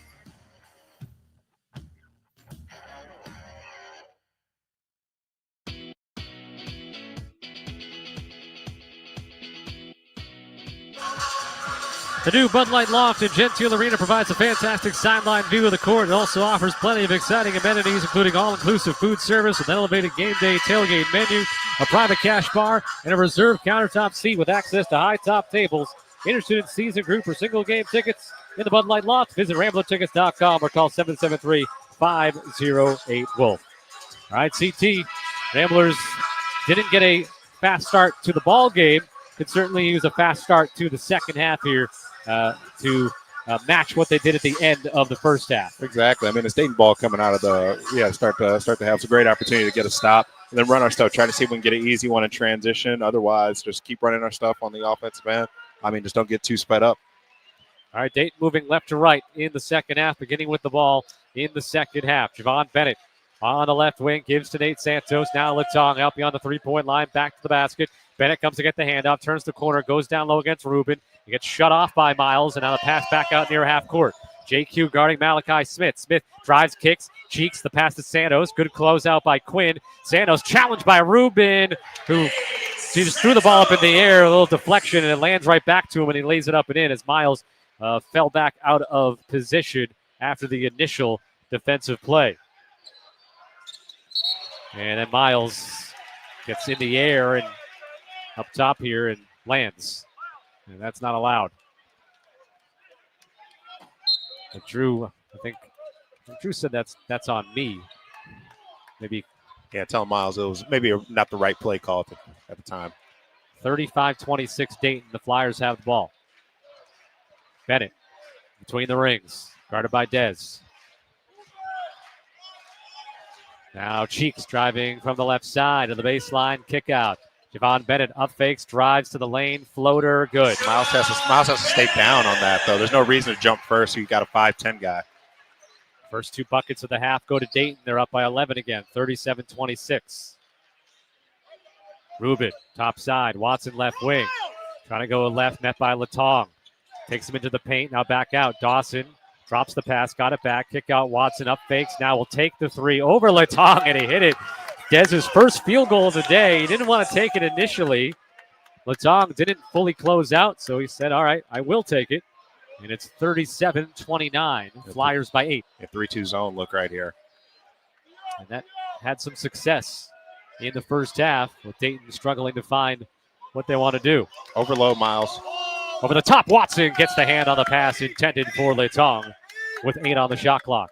You see Dayton trying to overload that side on Miles, especially at Bennett in the corner, but then trying to work over the top to Dez. I think we did a good job sniffing that out. Baseline inbounds play for the Flyers. Oh, they find Bennett cutting, but Dawson blocked the shot. I was going to say Dawson maybe fell asleep, but I guess not. Dawson up ahead to Sheldon. Sheldon will take the right corner three, in and out. And Cheeks goes up high for the rebound. That's why he rebounds so well. He goes up there and he grabs them. Cheeks. Guarded by Rubin out front. Just to drive by him. And got the move and lays it in. Miles got to get out, man. Get Miles out.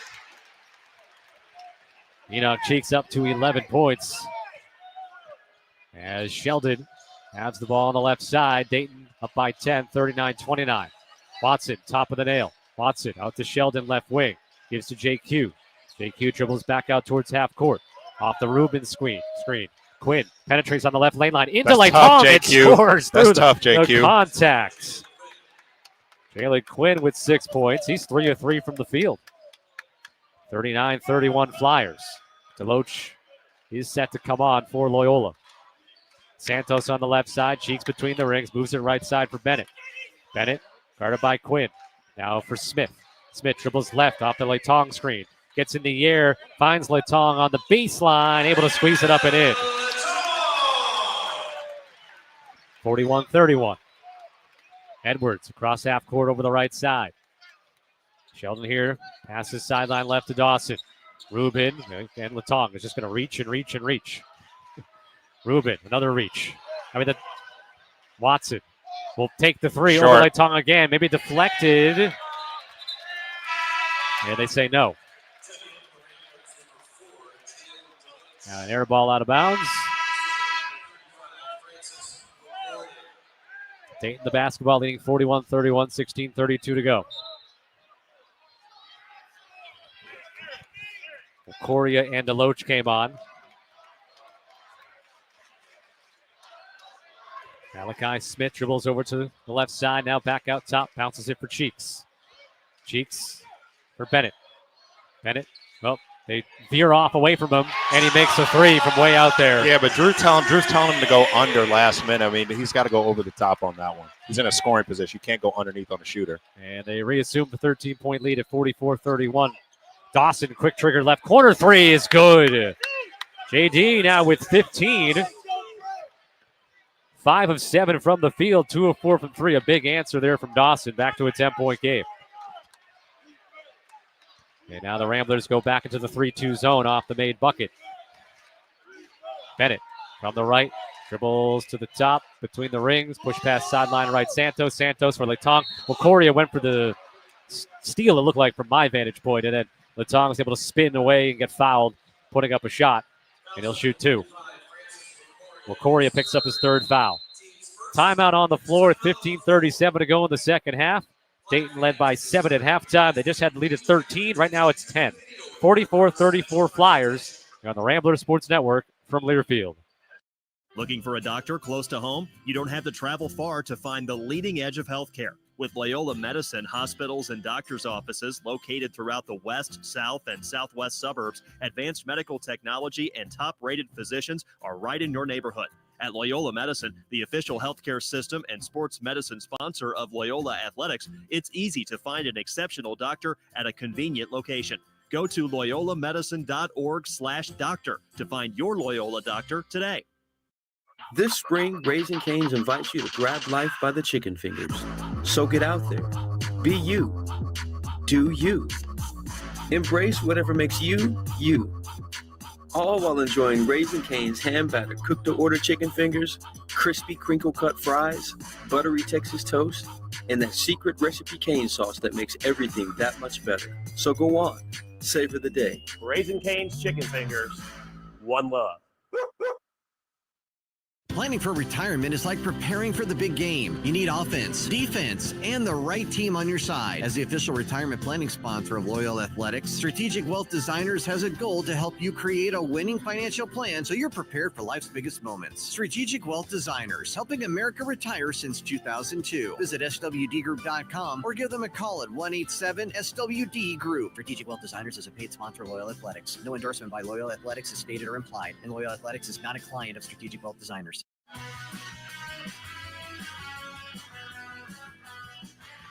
15:37 to go in the second half. It's Dayton 44 and Loyola 34. CT, we're seeing the Ramblers in that 3-2 zone that's had good success in parts of this game and during the season. But what is Dayton doing offensively right now to defeat the 3-2 zone? So right now they're just overloading on the side with our big. So the first time it was Miles, and this time just now it was JJ. So what they're trying to get to is they're trying to get our big extended out, and then from there it turns to a 4-out, 1 in, and they're just trying to pick on the smaller guy who's on the bottom of that 3-2 zone. So the first time it was Dez. I mean, Dez going against Letong. I mean, that's just a clear size advantage. I mean, Francis on that last one, I would like to see more fight from Francis, getting over the top of him, maybe pushing him out a little bit so he's not able to just catch the ball about 6 feet from the basket.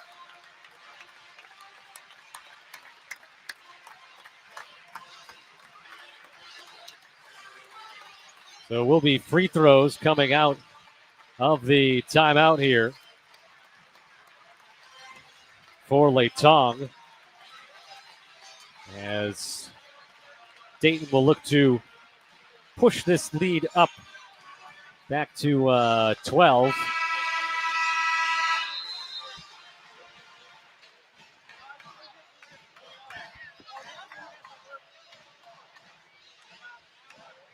The Ramblers after today will right home, of course, and Wednesday will welcome in Fordham in the midst of some turmoil there in the Bronx with their head coach suspended for the next 4 games, starting with the game at Loyola. And also an 0-5 A10 record. I guess Letong at the line, who's made his lone free throw that he's taken today. And he makes this one as well and has one more. 45-34 Flyers. Second shot is also good. Not looking like a 59% free throw shooter on the 3 he's taken today. 12-point Flyer lead with 15:35 to go. Quinn, Deloach, Wakoria, Watson, and Dawson on the floor. And Wakoria trying to get free, fouled by Santos. Only one team foul on each so far in the second half. Flyers outscoring the Ramblers 13-8 in the half.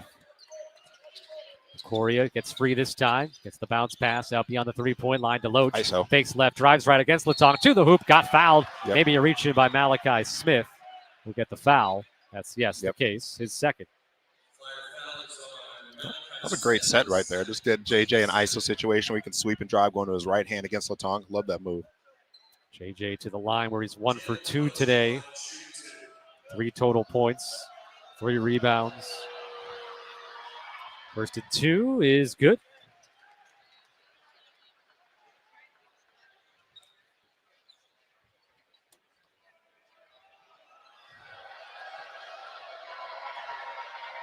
JJ's second shot, short. That's how the first time down the line went as well. Made the first and then was short on the second. 46-35 Flyers. Malachi Smith deep on the left. Leighton comes to set the screen. Watson stays with him. Now Cheeks deep on the right. Bounces for Bennett. Oh, Quinn yeah, JQ. read the pass, gets the steal, has the advantage to the hoop. And spins one, it up JQ. And the foul on Javon Bennett as Quinn using that strength and size advantage. 6'3" to Bennett's 5'10". And, of course, Quinn has also been in the weight room the last couple of years as well, and a chance to pull the Ramblers within 8. So JQ, after tying his career-high 17 points on 5 of 10 shooting on Wednesday. Oh, misses the free throw, but Deloach taps the rebound to himself and then saves it inbounds to Dawson. Now Watson, open, up fake, drive to the hoop, left hand, can't get it to go. Deloach bangs it off the backboard, kept it alive, and Watson just getting up off the floor gets another rebound. So the Ramblers gain the 50-50 balls right now. Quinn drives into the paint and got it stripped away by Enoch Cheeks. That's why he's an all-defensive player. Santos, left baseline drive, and he gets bumped, and that's a 4th foul on Francis Wakoria. Now the Ramblers had a chance to get it to 8 at the free throw line, and then got 2 offensive rebounds.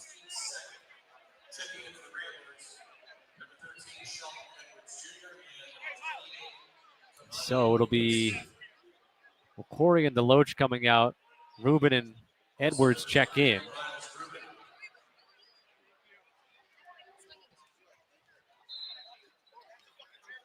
Dez came out as well as Kamani checked in. Santos in the right corner. One hand pass out to Bennett. Dawson closes in on him. Letong sets the screen. Bennett trying to get around Dawson underneath the rim. And come on, man. That's a weak call. Called Dawson. Bennett just kept trying to get around him, and eventually did, as they blew the whistle. His third. Dez is going to come back in for JD. Daniil got the initial signal, went halfway to the table and got called back. So the students over by the bench giving it to him a little bit. Leighton bounce pass to Santos, stolen by Rubin. Up ahead comes Uinsu. Uinsu to Quinn. Edwards, pass got tipped away, loose ball, and Dayton's got it. Up ahead, it's 2-on-0. Malachi Smith taps it to Enoch Cheeks, who dumps it. Just can't have those mistakes. And timeout called by the Ramblers. I mean, just a miscue right there with Sheldon and Mouse. So somebody needs to just grab the ball. That'll be immediate timeout with 13:55 to go in the second half. It's Dayton 48, Loyola 37. This is Rambler basketball from Learfield. Hey, Loyola fans, Cam Krutwick here. Have you ever shopped for sports or concert tickets online only to be blown away by the high fees at the checkout? You can forget about the sticker shock with TicketEstore.com, an official ticketing partner of Loyola Athletics, proud members of the National Association of Ticket Brokers, and celebrating 20 years in the business. TicketEstore.com has the tickets you love without the fees you don't. Next time you're looking for great seats, TicketEstore.com is your destination. Celebrate Chicago with Windy City weeknights at Gentile Arena this season. All Monday through Thursday games feature $7.73 bleacher seats and a 3-1-2 concessions menu featuring $3 soda, $1 popcorn, and $2 hot dogs. With the one-hand finish. Visit LoyolaRamblers.com/weeknights and reserve your tickets today. On the alley-oop. Are you kidding me?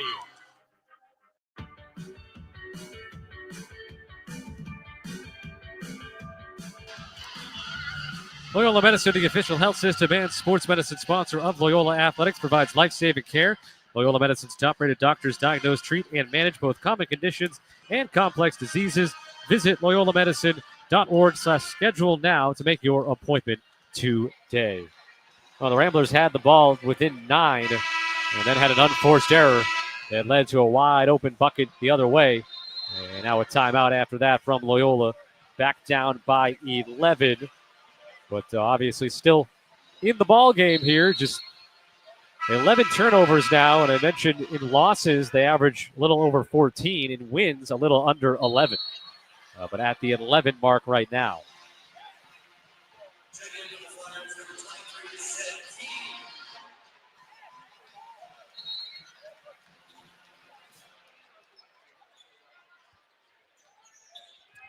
Rambler basketball out of the timeout.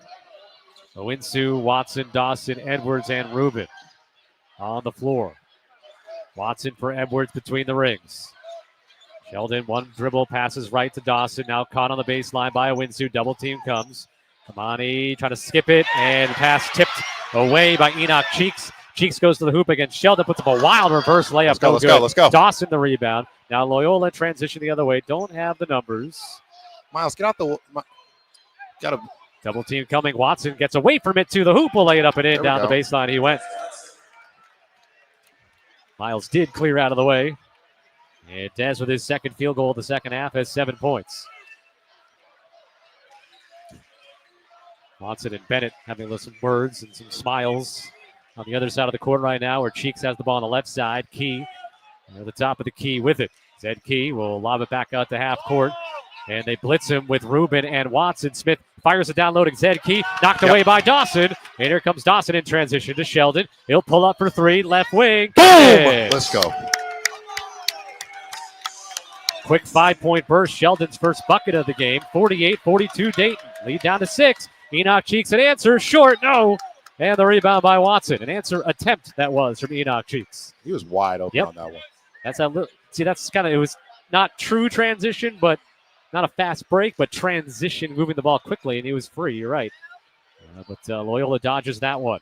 A chance to get within 4, maybe 3 here for the Ramblers. Dawson trying to make it a 3-point game. Off the back rim. Come on to the offensive rebound. Almost stripped away by Cheeks. 20 for the Ramblers to work with. Rubin back to the basket on the right side. Watson catches right of the lane. Needs help. Finds Kamani. Kamani throws it to Dawson left side. Now Rubin down low. Mismatch. They double him. He'll kick it out. Weak side, right side. 3-pointer. Watson! And that's 8 quick points for the Ramblers, and they're within 3, 48-45. Hey, they want a timeout. Dayton wants a timeout. Dayton will call it, and that'll serve as the under-12 media timeout. 11:44 left to go in the second half. The Ramblers need just 1:35 to reel off 8 straight points. It's Dayton 48, Loyola 45, 11:44 left to go. This is Rambler basketball from Learfield. J.B. Alberto's has had a passion for pizza since 1965. Each J.B. Alberto's pizza starts with its own unique handcrafted dough. It's topped with flavorful homemade pizza sauce, crafted from sun-ripened tomatoes, 100% real mozzarella cheese, ingredients cut fresh daily, and top-quality meats. Visit jbalbertos.com to order online or call them at 773-973-1700. J.B. Alberto's, the official pizza sponsor of Loyola Athletics. Which schools will take home the prestigious Learfield Directors Cup as the top college athletic programs for the 2024-25 college athletics season? You can follow the standings of your favorite team or alma mater at L Directors Cup on Twitter and online at thedirectorscup.com. Trophies will be awarded in June 2025 to the winning institutions in all college sports divisions. Learfield Directors Cup, the crowning achievement in college athletics. Known as the greatest bar below earth and a downtown campus men's basketball away game watch party sponsor, Streeter's Tavern is the ultimate spot to let loose and have some fun. With over 20 TVs for catching the big game, an impressive selection of beers on tap, and games like Pong, Giant Jenga, Foosball, and Pool, this hidden gem has it all. Whether you're unwinding after a day of shopping on the Magnificent Mile or just gathering with friends, Streeter's Tavern offers the perfect atmosphere to kick back and enjoy. Visit StreetersTavern.com for more.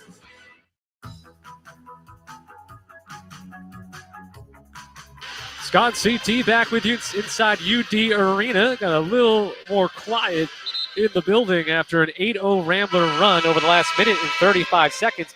And CT, I mean, part of it is what the Ramblers did last year at home to Dayton, when I mentioned in the pregame, just disrupting Dayton, getting them kind of out of sorts, heating up the ball, as they say, and you're getting easy, not easy buckets the other way, but you're getting good looks and you're finishing. Yeah, man, we're getting good looks on the offense, but we've been getting good looks all night. I mean, it seems like now, especially over this last minute and a half, I mean, the basket just is really opening up for us, and that's why we've been able to pour it on. But yeah, but defensively, I mean, for the most part, like what we're doing, we're just continuing to talk through our stuff and just, just whether or not we're going to be switching or staying with our guys, and we're doing a good job on the glass too. 48-45 Flyers. They have the basketball. 11:40 left to go in the second half. Santos guarded by Kamani. Out deep. Now between the rings, Smith. Back to Santos. Santos drives into Miles. No shot. They're going to call the foul on Miles. It's going to be his second. Santos today, 5 points on 2 of 8 shooting. It's been Cheeks, his 3-point shooting specifically. He's made 3 of them and has 13 total points. And then Bennett with 10. That's the Flyer leaders. Dawson's got 15. Watson's got 10. And Dez has woken up in the second half after being 0 for 7 at halftime. He's made 3 of his 5 shots in the second half. Flyers move the ball around the horn to the right side. Santos almost lost the basketball, trying to maybe make a pass, and then held onto it. Now Malachi Smith with 7 to shoot deep on the right side. Bounce pass to Latar. Taken away from behind by Sheldon. Loose ball picked up. They reset the shot clock, and then Sheldon got the rebound. I don't know if they should have reset the shot clock there. No, the ball didn't hit the rim. But then a shot was made. Well, and no possession, I thought, changed officially. But the Ramblers end up getting the ball after, I think, a missed shot. Now Santos over the back and a foul on Owinsu. So, yeah, I didn't think Sheldon had possession long enough for that shot clock to reset to 30 when it got taken away from behind. And if they had let the shot clock run, it probably would have expired in that whole sequence. No harm, no foul, except here. And the 4th team foul on Dayton. Santos, his 3rd. Dez inbounding right in front of me in CT. Into Deloach. Deloach, handoff. Oh, Dawson almost kicked it away, almost fumbled it away, got it back. Watson to Deloach on the left side. Tries to rip and spin against Laytong at the free throw line. Bounce pass to Dez. Oh, what a pass out. A nice pass. And what, Kamani? Kamani with the finish. 2 amazing passes. Deloach to the cutting Dez, who got in the air at the rim and then laid it off to Kamani. And he'll have a chance to tie the ball game. A 13-2 Rambler run that we'll hope will be 14-2. And now, if you're Dayton, or maybe their fans more so, starting to think about what's happened. They've lost 4 of their last 5 and 3 straight. Yeah, they're going to keep the door open for us. Kamani's free throw hit the heel of the rim, almost just fell right in, but slid off the front of the iron. So it stays 48-47. The foul was on Simon. So not really an issue there. His first. Bennett. Sideline right, and he got bumped by Deloach, and Bennett also grabbing Deloach's arm as he was falling after he got fouled. And Deloach is called for his second. Both teams have 5 team fouls with 10:25 to go second half. Almost a completely brand new ball game. Dayton 48, Loyola 47. Sideline inbounds by Hamad Musa. Bennett. It's doubled on the sideline. Finds Laytong. Thought about a 3 twice. Now gives it up to Musa. Musa driving right. Gets to the rim. And I got screened out. It's a loose ball. Deloach had it and then lost it. Now Laytong to the cutting Cheeks, who goes and scores. JJ's hurt. His ankle.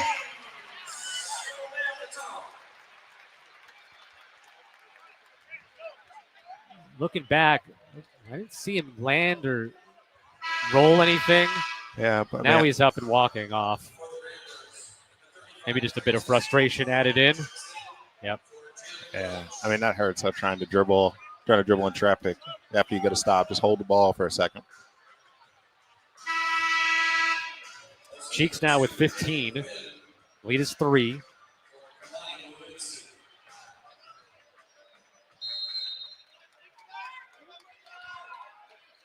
Ramblers have Watson, Quinn, Dawson, Wakori, and Sheldon on the floor right now. 10 minutes to go in the second half. 3-point Flyer lead. Quinn dribbling between the rings. Bounces it on a curl to Dawson. Dawson got knocked to the floor, and then getting the loose ball was Simon. Able to get it to Bennett. Up the left side, Laytong. And the Ramblers back-to-back turnovers. Cheeks will drive and will lay it in. Got to the left side of the rim and finished up with the right hand. 52-47 Dayton. 4 straight from the Flyers after the Ramblers got within 1. Watson off the dribble to the baseline. No room to shoot over Letong. Quinn push pass left side to Dawson. Dawson in the lane and getting fouled was Quinn. We'll screen a roll with JQ and JD. Yeah. We talked about the inverted pick and roll where the small man sets the screen for the big man. In this case, it's 2 similarly sized men setting the screens.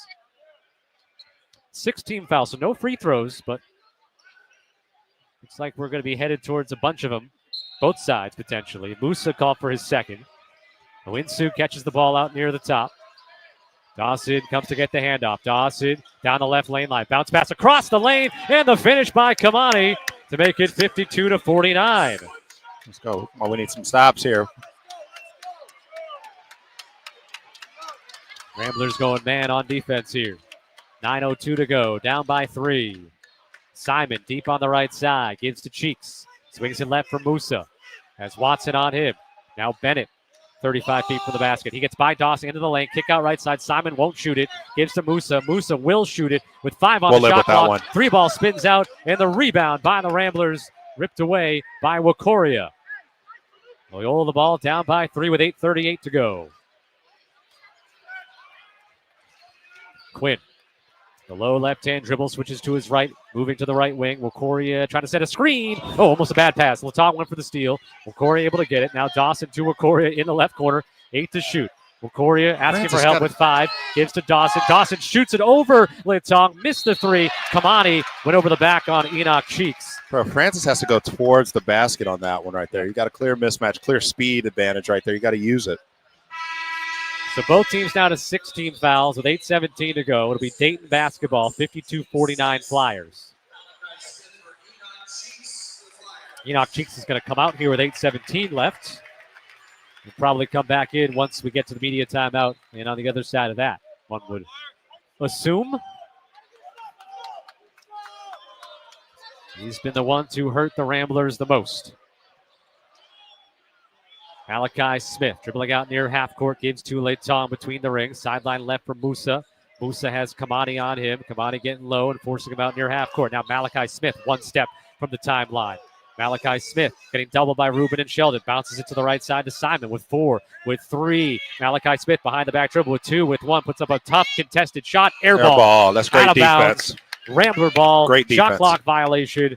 7:46 left to go in the second half.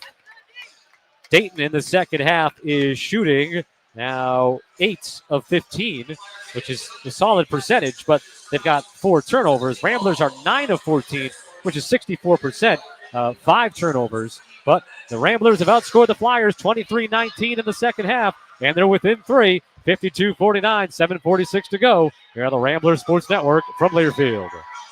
Download the Go Ramblers mobile app to stay connected with your favorite Loyola teams. The app features the latest news, scores, stats, and interactive content.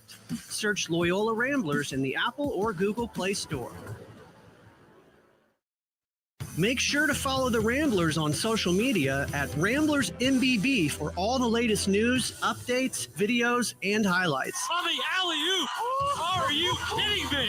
That's at RamblersMBB on Instagram and Twitter. This is Rambler softball player Liz Sudeikis on behalf of Midway Restoration Services, the presenting sponsor of Rambler Softball. They're a family-owned business who have been serving all of Chicagoland for more than 35 years. They provide emergency restoration services for a variety of emergency situations, including water damage, fire, mold, and biohazards. Midway Restoration Services is the one call you need to make to help manage the cleanup and restoration for your home or business. Call them 24/7, 365 at 312-226-1101 or visit them at midwayrestoration.com. This is Ramblers men's basketball player Jane Dawson on behalf of Center Construction Group. They're Chicago's hometown team. We're specializing in building spaces that inspire. From modern offices to vibrant restaurants, Center Construction Group handles every detail with precision, creativity, and commitment to excellence. Center Construction Group's talented team is committed to building more than spaces. They're committed to delivering stunning results and building lasting relationships. Learn more at centerconstructiongroup.com. Center Construction Group. Built better.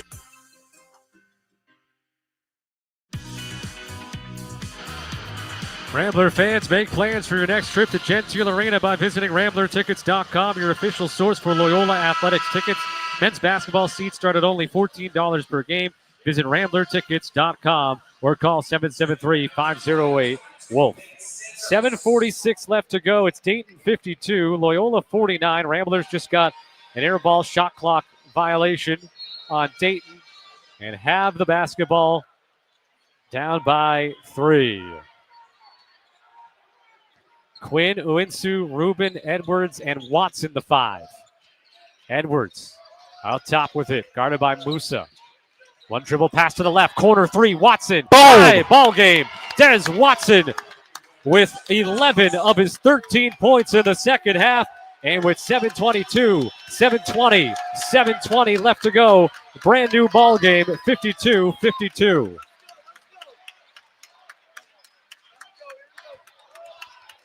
Malachi Smith out near half court, using the Latong screen. Nowhere to go. Musa deep on the left. 12 to shoot, and the ball is at half court for the Flyers. Smith splits between Rubin and Watson. Get Goes that out of low. here, man. Rubin recovers, blocks the shot off the window. Out of bounds. Last touch by the Ramblers with 3.5 on the shot clock. Enoch Cheeks now comes back in, and he comes in for Musa. Miles is looking a lot sharper on defense, doing a better job sliding his feet, and then just came up with a big-time block right there. That's what we need from him. JD returns for Sheldon. 3.5 on the shot clock. Baseline inbounds play for the Flyers. Smith into the corner. Santos with one. Fade away. Short. Air ball. That's back-to-back. Air ball shot clock violations forced by the Loyola defense. And now the Ramblers could take their first lead since it was 15-14 with 10:20 left to go in the first half. It's grown quiet inside UD Arena. Flyers rarely lose at home and certainly never 2 in a row. Quinn splitting 2, getting to the hoop. Oh, what a play at the rim defensively by Cheeks. Ramblers want a foul. I thought it looked like a good, solid defensive play. Yeah, but JK's got to go through his body. You see how he kind of contorted, tried to come down a little bit, go through his chest. Now, it did go out of bounds off of Dayton. Thought maybe they'd call it jump ball, and it would possession arrow would be the Ramblers as well, but they don't use the alternating possession here, which works in your favor. Watson on the baseline, looking to inbound. Looking, gets it to Miles in the corner, hands it back off to Dez. Dez, that corner for 3. Oh, look at Dez. It's cooking. Dez Watson was 0 of 7 in the first half. He's 5 of 7 in the second half. And the Ramblers lead 55-52 with 6:22 left to go. Malachi Smith driving from the left, trying to reverse it up and in. Got fouled hard. Problem there, though, is it opens. They missed an assignment out beyond the three-point line, allowing Malachi Smith to get a free run into the paint. It was JQ and JD, unsure if they're going to switch or what they're doing with that little rub action with Smith and Bennett right there. Probably best just to switch it. Just make sure somebody's guarding him. Yeah. No, I mean, even if they do stay, I mean, as long as they talk about it, I mean, it's just one guy thought they were switching, one guy thought they were staying with theirs. Miles picks up his third foul. Malachi Smith at the line, shooting 2. First is in the air and good. He's a 59% free throw shooter. The Flyers as a team today are 10 of 13. Loyola's 7 of 11. Deloach is going to return here. Let's reset the lineup for the Ramblers. Watson, Dawson, Quinn, Deloach, and Sheldon are in there. Malachi Smith, second free throw is in the air and good. Ramblers by 1 with 6:17 left to go. 2-2-1 press. Des Watson with 14 second half points, 5 of 7 from the field, including back-to-back corner threes from each corner here. Dawson gets it across to Sheldon. Lob for Deloach. Hey! It was just Sheldon and Deloach with, who was that at the rim? Isaac Jack, 6'11 junior came in, and he was left on an island. Really can't blame him. 3-point Rambler lead, 5:53 to go. Loyola's bench making a lot of noise. The Dayton fans trying to make some more noise. Cheeks catch and shoot, deep 3 left, and Dawson closed out, but Cheeks shot it from way out there, and we got a tie ball game. 57-57 with 5:30 to go. That gets the Dayton fans back involved. Quinn around to the Loach screen. To Edwards, catch and shoot, right side. Three. Oh, yeah, everybody. Oh, yeah. Swish. Yeah. And that everybody sit back down. Shut up. Oops. I was a little nicer there, CT. Whatever, I was going to be nicer. Not you. They shushed the crowd with that one. 60-57 with 5:04 left to go. Malachi Smith down near half court, dribble drive from the left side again, gets to the rim and lays it up and in. No foul this time, though. 60-59. Ramblers by 1 with 4:50 to go. A good ball game brewing inside UD Arena today. Loyola, I don't think can hear the play call with how loud it is. Even though they're on their side of the floor with the bench, still tough to hear. Quinn down the left lane line, bumps into Santos, turns the corner, baseline, scores it. He stepped out. Oh, he stepped out of bounds before that. Yeah. Loyola's got to be good with hand signals maybe the rest of this game. And knowing what they want to run here, 4:32 left, 60-59 Loyola, Dayton ball.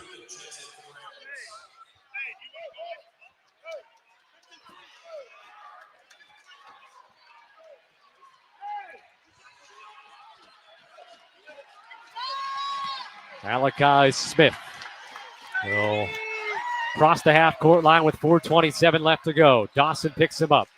Dawson trying to stay with him with a Santos screen, but Sheldon switches.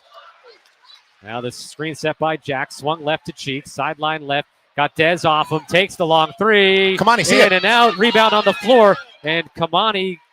Yeah, oh, come on. They call Kamani on a hold right there. He held Javon Bennett about 15 feet from the basket on the weak side. His second will be 1-1 for Javon Bennett. I didn't see that ball at the rim there on Cheeks. I just assumed it was going to go in, but it looked like it spun out. Bennett 1-1. He's first trip to the line today, 76% on the season. He's only taken 21 free throws all year. He makes his 22nd, and we're tied at 60 with 4:11 left to go. Ramblers are down by as many as 13, less than 4 minutes into the second half. They've had a 3-point lead here in the second half. Now they trail by 1 as both free throws are good. 61-60. And again, the Flyer fans will make a lot of noise. Loyola made sure to get the play call in before the noise level reached its peak. Watson between the rings. Dribbling towards the left. Looking. Nowhere to go. Rubin hands it back off to Dez. Dez with 10 to shoot. Finds Sheldon on the left side. He rises for 3 and hits another one. That was an and one, and bro. Drew Valentine working for the foul call. He hit his arm. That's an and one. Jesus Christ, bro. And it's 63-61 Loyola. Malachi Smith dribbling out near half court. Smith sideline left. Sheldon jumps out on him. Driving into the paint. Cheeks almost slips down, lays it off. Get that out of here, Miles man. Rubin Get that out of here, blocks bro. The shot away from Javon Bennett. And we're going to go to the under 4 timeout. It's going to be Dayton basketball with 6 on the shot clock.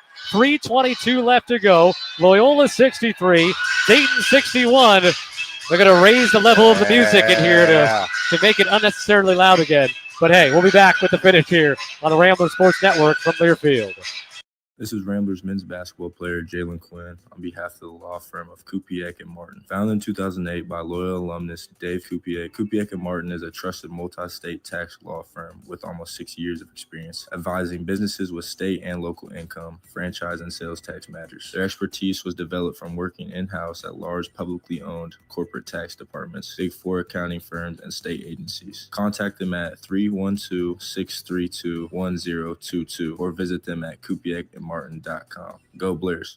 At Loyola University Chicago's Parkinson School of Health Sciences and Public Health, we address health in all its dimensions to provide better outcomes for all. With academic programming in applied health sciences, healthcare administration, health informatics and data science, and public health sciences. We collaborate across disciplines to find solutions to complex problems. Join us at the Parkinson School of Health Sciences and Public Health as we reimagine the future of health today. Learn more at luc.edu/Parkinson. JB Alberto's is the official pizza sponsor of Loyola Athletics. Although they've had passion for pizza since 1965, their menu also includes appetizers, salads, chicken, ribs, seafood, steak, pastas, sandwiches, burgers, and desserts. Check out their daily specials and order online at jbalbertos.com.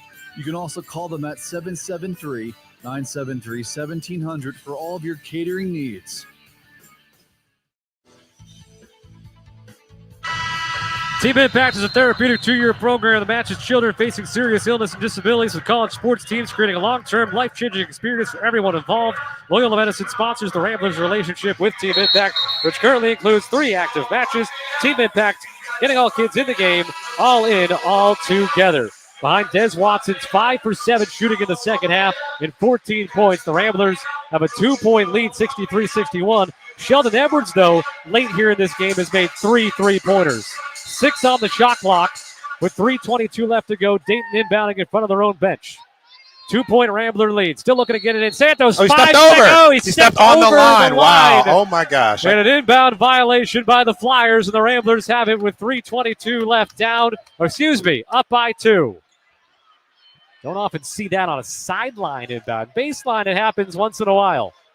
Or on a full court after a made basket sometimes. Des Watson on the left wing with the dribble. A10 Des showing up in the second half today. Dawson at the free throw line. Has to go back out to Des. Des will drive. 13 feet, pull up. And bounces out. And Latong the rebound. Hit the front iron and then the back iron. And fell off softly. Dayton the ball. Ramblers by 2. 2:52 to go. Malachi Smith heels out near half court. Standing on the Dayton logo. Santos sets the screen. Owinsu switches out on Smith. Now stays with them on the Latong screen. Push pass right side cheeks. Got Watson to go by. Resets his feet and puts Dayton on top by 1. Watson was able to get a hand back on the shot. And Anthony Grant using a timeout. Saw Drew Valentine sort of shrug his shoulders. Go, all right, thank you. Yeah. And that'll leave Dayton with 1 timeout. Ramblers will have 2 with 2:38 left to go. Dayton 64, Loyola 63. Possession arrow is in Loyola's favor. 18 fouls on the Ramblers, so single bonus for Dayton. 16 fouls on Dayton, so single bonus for the Ramblers. Well, this game is there for the taking for both teams with 2:38 left to go. Yeah, that was a good contest right there from Dez. I mean, did a good job getting back into the play. I mean, Enoch Cheeks, he's feeling it right now. He just made a play.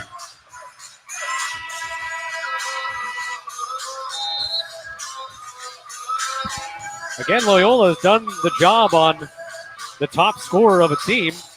Nate Santos, 5 points on 2 of 9 shooting. Have we seen Zed Key at all here in the second half? I don't think we have. No. And the second scorer has been Javon Bennett with 12. All right, Rambler ball having to go length of the court. 2:38 left, down by 1 now. 64-63. Watson gets it in to Winsu, and I didn't see what happened, but it's Dayton ball. I don't know if a Flyer knocked it off of Winsu or if Kamani just had a moment, unfortunately. Drew takes Kamani out of the game, but grabs him by the waist, says a few encouraging words to him, something probably along the lines of, stay ready. All right, Dayton basketball up by 1, 2:33 left. Malachi Smith out near half court.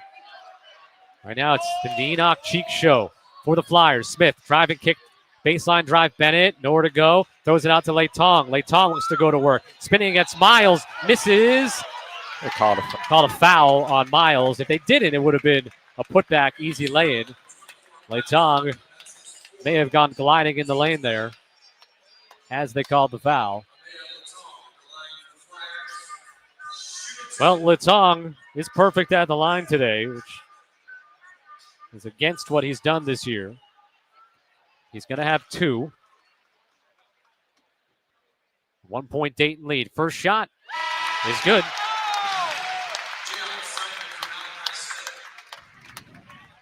Flyers by 2 with 2:18 left. Second shot, also good. 66-63. Flyers by 3.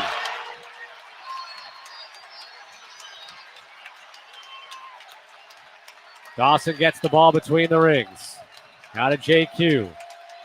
Oh, yeah, blast repo for JD right there. Dawson trying to go up, and he lost a handle. Oh, and they then go Dayton back. throws the Oh, ball yeah, away. that's right here. Oh. They're going to let us back in this, man. They're going to keep us around.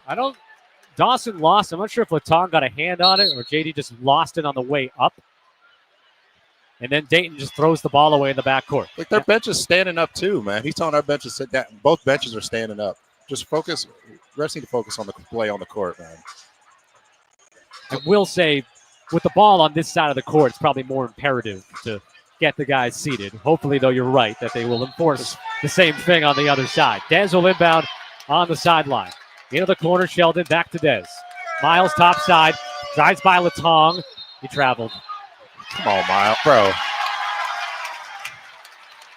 He traveled as he never came to a stop to make the pass. So the teams trade turnover. And it's Flyer ball.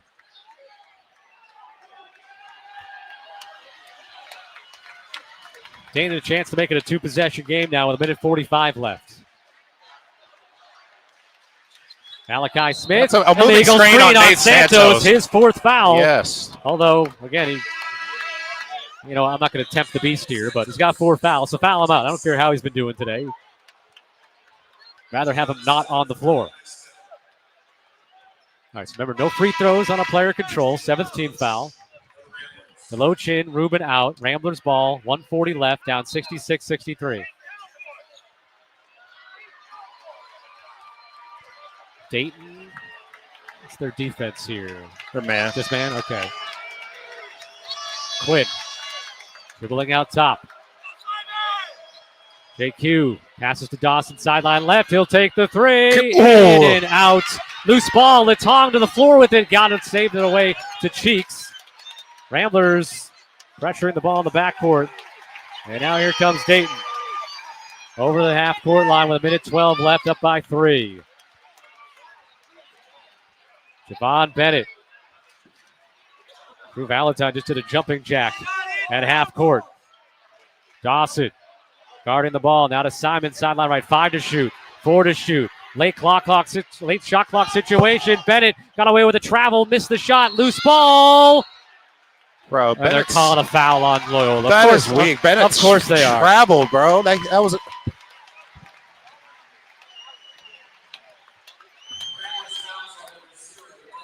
Bennett slid with 3 on the shot clock, then takes a shot, and they call a loose ball foul on Loyola. Well, got to make sure you got to make sure your marquee team doesn't lose 2 straight games at home.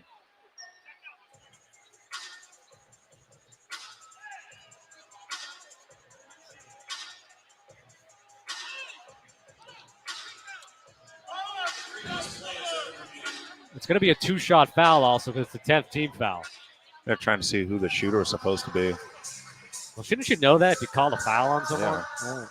Maybe there just wasn't a foul. I mean, he traveled first.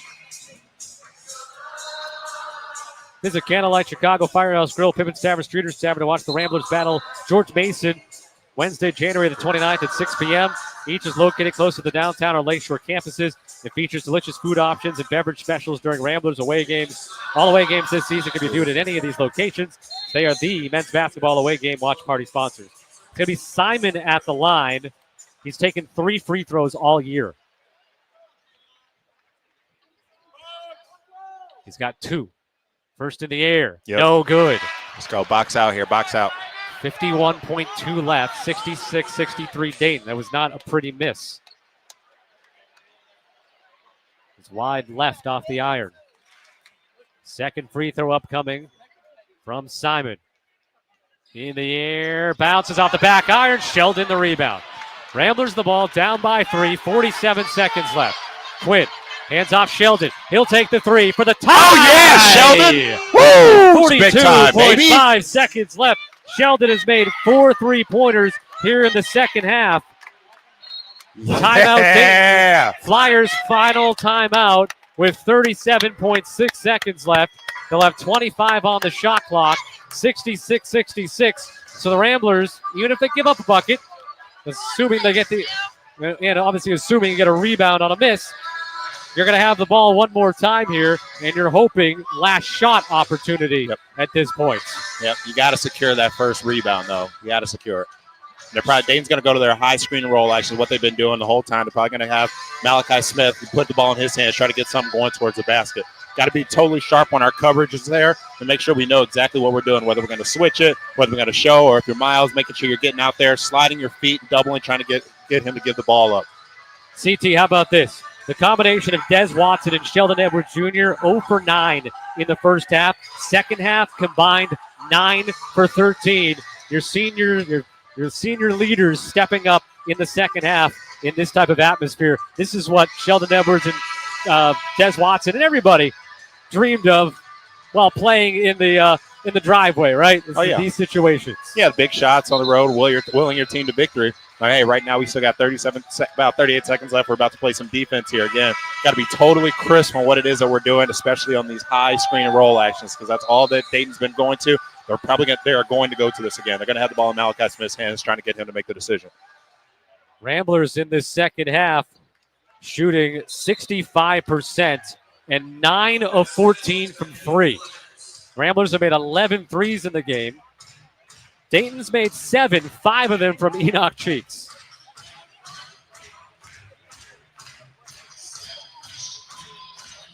All right, sideline inbounds for Dayton with 37.6 left, 25 on the shot clock. Dawson guarding the inbound. They put it in the backcourt for Malachi Smith. He'll be guarded by Sheldon Edwards Jr. Smith crossing over back and forth out top. 15 to shoot. Letong a screen. Smith still dribbling. Smith off the dribble. Getting down low, and they blow the whistle and call the foul on the Ramblers at the rim.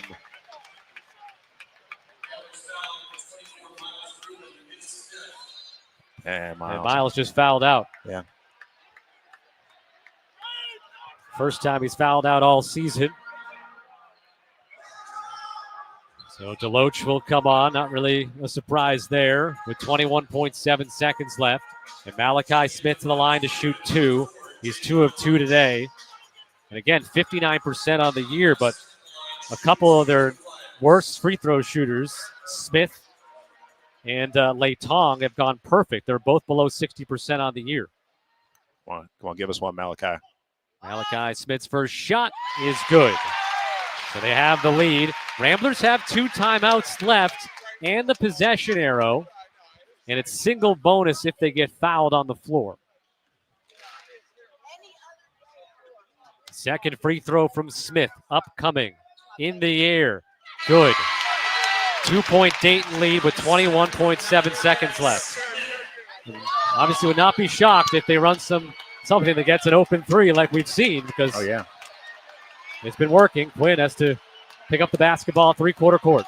Comes across half court with 17 seconds. Sheldon up top. Sheldon, he's going to drive, fake a pass, put it up and in off the window. Tie the game at 68. No timeouts left for Dayton. 13 seconds left. Santos to Bennett. 9 seconds left. No timeouts for Dayton. Bennett, right side, fade away 3. No, rebound it. Jump ball. Rambler ball with 1.3. And Loyola has a timeout. Jalen Deloach, though, just scared the bejesus out of me because he goes up and he just misses the rebound and it hits him in the chest. And then the Ramblers able to scrum for the tie-up. And now the Ramblers will have to go. I don't know if this inbounds is length of the court or 3-quarter court. But 1.3 seconds left. A chance to win it and run out of here. It's going to be on the sideline, I think, right at the edge of the Dayton bench. Now, with 1.3, you don't really have that time to make a. Maybe you do make the quick pass across half court and quickly call that second timeout. Maybe. But it's just you get it. You make the timeout, then of course you're going to be left with what 0.9. So it just depends on, do you have a play from where this ball is going to be inbounded, and obviously pass the ball. Just don't pass the ball back to your own rim, please. No, unless it's completely wide open, obviously, and that's where you just have to get it in and go to overtime. 1.3 seconds left. Dayton 68, Loyola 68. Ramblers have trailed by as many as 13 in the second half. It's been back and forth now over the last 10 minutes. Dayton's led for 33 minutes of this game. Loyola's led for fewer than 5. If the Ramblers take the lead here, it'll be with about a second left. So who cares? They might lead for fewer than 5 minutes, but it would still be a win. 5 ties, 8 lead changes this game. Or is it on the baseline, the rebounding here? I thought they pointed to the sideline. It is baseline, and you can't run the baseline. I'm sure that was pretty clear in the huddle. Now you have your timeout here, so if your internal clock here, if you're Kamani Owinsu, you think it's at 3, you call timeout. You don't take the chance.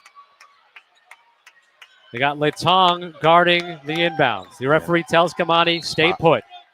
That's good officiating. Kamani, long baseball pass, heading to the sideline. Get a hand on it. Great job knocking it out of bounds at the very least.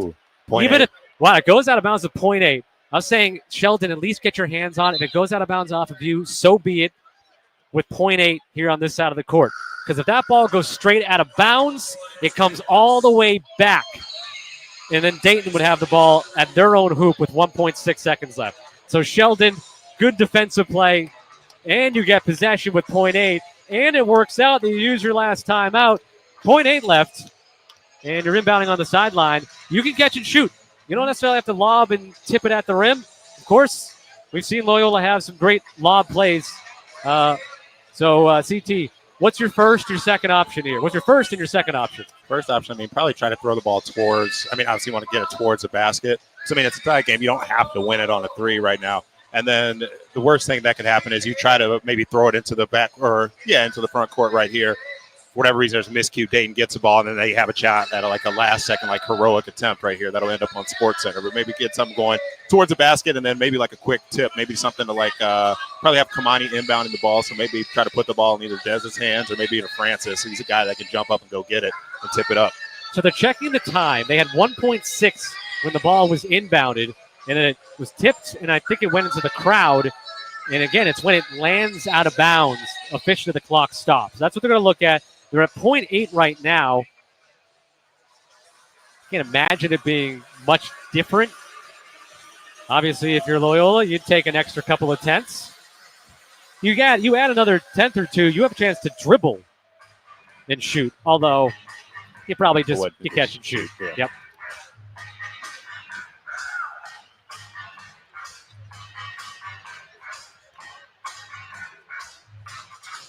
CT, these are the games and the atmospheres is part of the reason why Loyola moved to the Atlantic 10. Oh, yeah.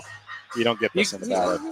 A couple of places maybe, right? Let's, I don't want to upset people in Peoria. That place could be rocking if in the given situation. But obviously not at the same level as here. CT doesn't mind upsetting them. No, not at all. Who cares? I'm still a little new here to these parts.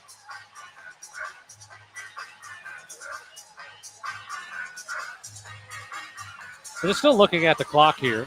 Yeah. And are they also looking at who knocked it out of bounds? Obviously, I would think they are. Again, if they were to say overturn and give it to Dayton, they have to go from three-quarter court with 0.8 of a second. Yeah. I'd rather them not have that chance. So let's just see what happens here.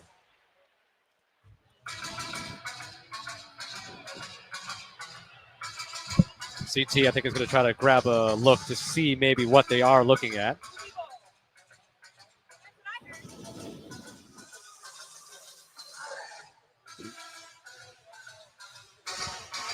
I think a decision has been made.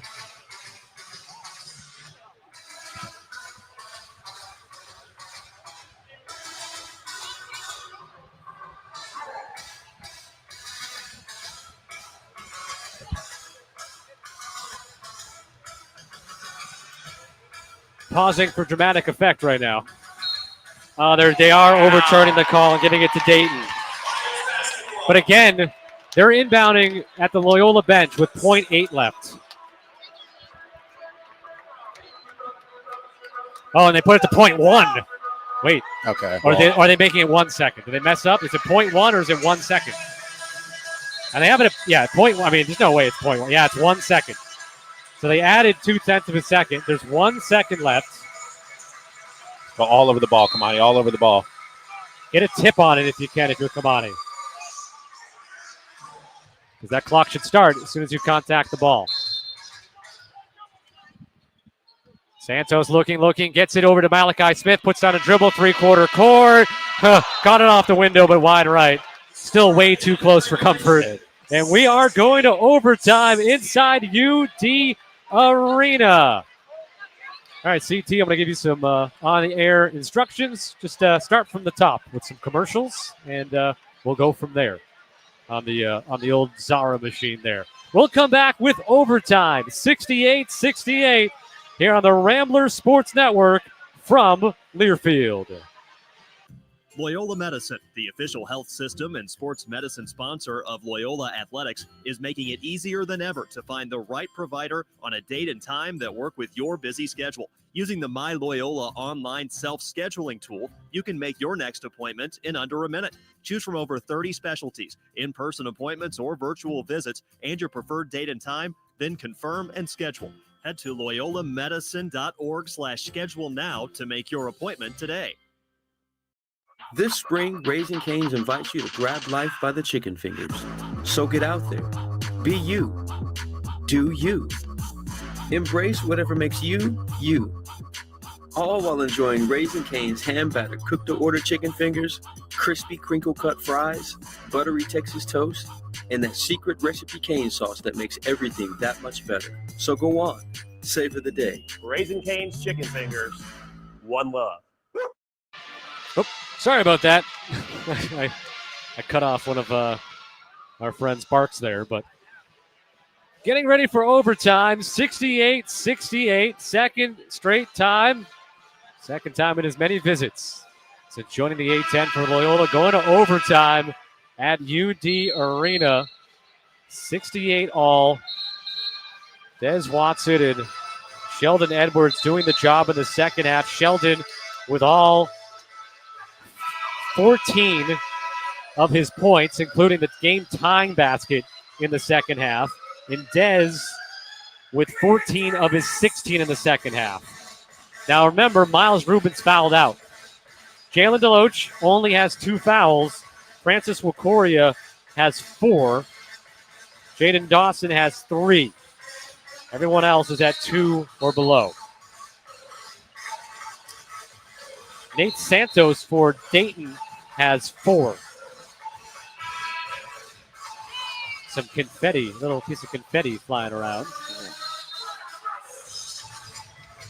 All right, Deloach will jump up against Leitong, and Deloach wins it into the backcourt. Cheeks goes and gets it, and then throws it off of JQ, and then it goes off of Cheeks before it lands out of bounds. Oh, what hustle, though, by Enoch Cheeks. Right. Yep. He's done his job today. 23 points in 38 minutes, 9 of 13, 5 of 8 from 3, 6 rebounds. So it's, without Enoch Cheeks in this game, Loyola may be coasting to a double-figure point victory. Overtime underway. Ramblers the ball, 68-68. Deloach between the rings. Left sideline, it's Watson. First overtime this season for the Ramblers. Deloach Single left coverage. of the lane. Leitong guarding him. He reaches in, gives to Watson. Left corner for 3. Short. Rebound. Grabbed by Santos. Across half court comes Malachi Smith. Smith yo-yos the dribble back and forth, left to right, right to left. Dawson switches out on him. Leitong on the screen. Dawson bumps off of it. Smith left the ball behind, able to pick it up. Cheeks now deep on the right with 8 to shoot. Tries to enter it. Passes tip to the floor. The Ramblers go. So does Dayton, but the ball is picked up by Deloach. Deloach is going to push it ahead for Watson. Watson surveys on the right wing. Slow down. And wants to move around to the left side with it. Watson now picked up by Cheeks. 1 minute gone by in the overtime. Watson gets the pass from Deloach. Double team, low left block. Looks to kick out. Sheldon eyes the rim. Up fakes, gives it up to Deloach. Deloach, top of the key. Turns to his right. Bounce pass to JQ. Oh, he got away with the travel. And then they called it. He wanted to do a reverse lay-in, but by the time he gathered the ball, he was too far from the hoop and had already flipped the ball just a little into the air and then caught it on the run. It wasn't called initially, and the Ramblers had an open corner three that unfortunately does fall, but it was a travel. All right, nobody scored a minute 15 in the overtime.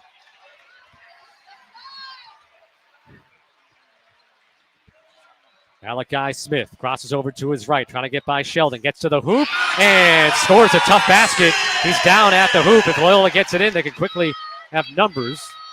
Dawson across half court, 70-68 Dayton.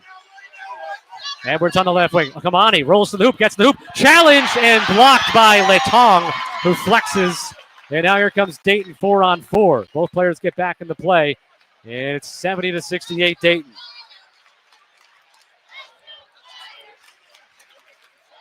Malachi Smith swings it right for Bennett. Santos right wing. Back out top. Smith, 8 to shoot. Malachi Smith with 5, with 4. Crosses over to his right. Takes the 3. Short. Rebound over the back. Oh my gosh. Should have been his fifth foul. Would have been his fifth foul. Ramblers got the rebound. Dez pulls up on the left sideline.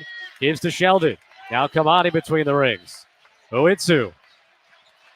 With the dribble handoff, Dawson. Dawson behind the screen. 3, too strong. Long rebound. JD steals it from Letong and got fouled on the floor. And that'll be free throws because the fouls carry over from the half. So it's the 8th team foul. It'll be 1-1 for JD. Following up his miss, Letong thought he had an easy rebound bouncing right to him, and JD from behind took it away.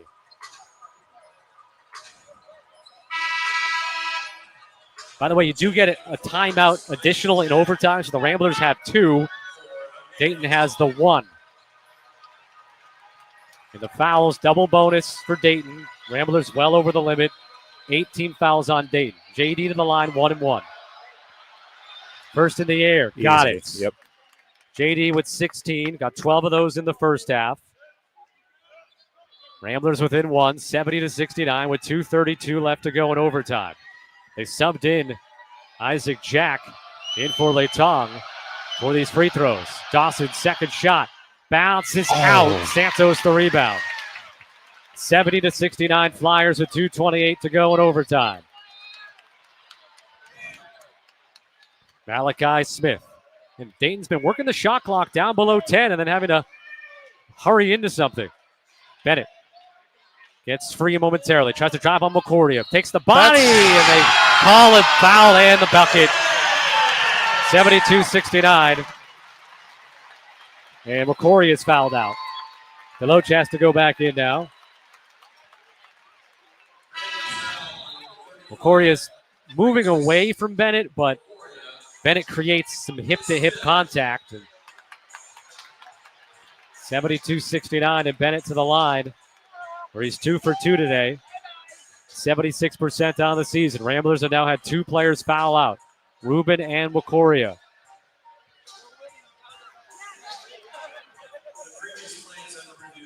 Nope. Reviewing what? Under review for about a half second. They announced it, and then the official was good.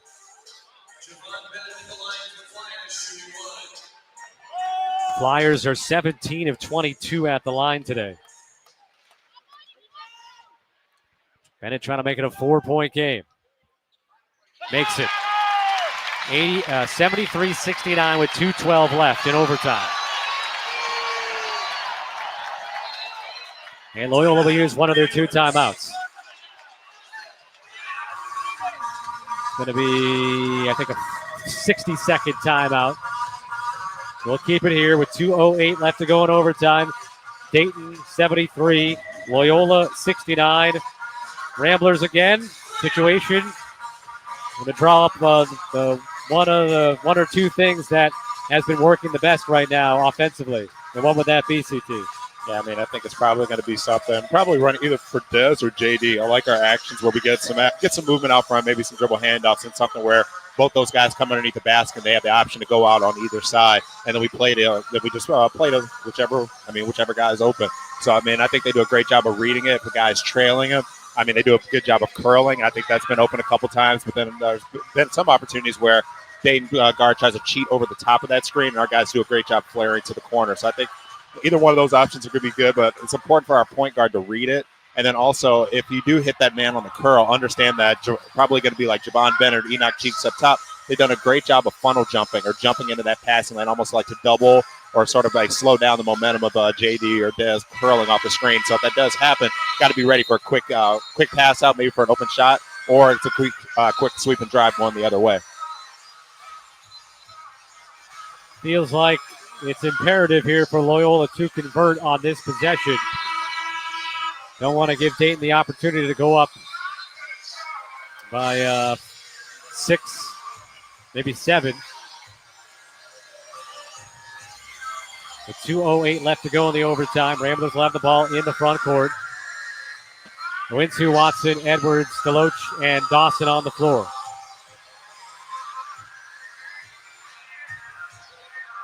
Rubin and McCordia both fouled out. Kamani inbounds on the sideline to Watson. Watson deep on the right, guarded by Cheeks. He'll dribble to the left. Dez up top to Sheldon between the rings. Sheldon puts down the left-hand dribble. Dawson catches, drives to the hoop, goes into contact, and scores it! And the foul! JD. Jade and Dawson fouled by Isaac Jack, and a chance for a three-point play. Yeah, it was a down screen action again right there. JD recognized a curl, hit him right in the stride. He was able to make a play. JD now with a team-high 18 points. A free throw to try to pull the Ramblers within 1. Letong returns. Jack goes out with 1:56 left to go. One dribble, Benavides. Free throw for JD is good. 1-point game. 73-72 Flyers. Malachi Smith across half court, angles to the left, push pass right for Santos. Santos will drive into Deloach. He scores it. They don't call the foul. Santos' first basket in a very long time. 3-point Dayton lead, 75-72. Dawson to Dez between the rings. Push pass left. Sheldon up big, steps to his right, trying to relocate, lost the ball to Deloach up top. Watson now he's being held by Bennett. Watson backs it out, gives to Sheldon, up fakes, gets free, takes the three. Tie ball game. Let's go, Sheldon Edwards, 75-75. Sheldon with 5 3-pointers, 17 points, all here in the second half for Sheldon Edwards. Oh, we got to defend. We got to get a stop here. We have to get a stop. 65 seconds left in overtime, tied at 75. Oh, but Kamani got knocked down. Santos takes the three. Wide Air right. ball. Ramblers can't get the rebound. Saved. Dez, just grab it. Why not just grab it, bro? Dez. I didn't see what happened. CT, did you see? Yeah, it was short, and Dez thought it was. Dez played it like it was going out. Or Enoch Cheek just made a hell of a play, just a hustle play. Threw it off. Threw it right off somebody. Yeah, but just grab it, Dez. Just grab that. 15 seconds on the shot clock. 58 seconds left. Tied at 75 in the first overtime. Santos inbounds to Letong in the left corner. Letong trying to spin against Sheldon. Brings him down low. We'll kick it out to Santos. Santos will drive and kick. Oh, pass was off target. Or Cheeks had a wide open three. Puts one up anyways and makes it on a contested shot. And it's 78-75. Just the shot maker, Enoch Cheeks. Yeah. With 40.3 seconds left. Timeout Loyola in the front court. Their final timeout. 78-75 Dayton. I mean, the pass to the corner was off target. If it wasn't, he would have shot that one. Instead, he was able to relocate himself to the left, but Dawson was in his face with the hand, and really not much more you can do other than just double team him and not let him get the ball at all, which you really can't do. Yeah, that was great. That was good defense. That was just better offense right there. But again, had an opportunity to come up with that defensive rebound right there where you don't even get that play at all. Just snatch, just grab the ball. Yeah, Dayton now +1 second chance points after that three-pointer. And they're +3 on the scoreboard, 78-75. Plenty of time left, obviously, with 40.3 seconds left, but the Ramblers have no timeouts left. Dayton has one, and the possession arrow is in is in Dayton's favor. And it's double bonus both ways. If you get fouled, it's 2 free throws.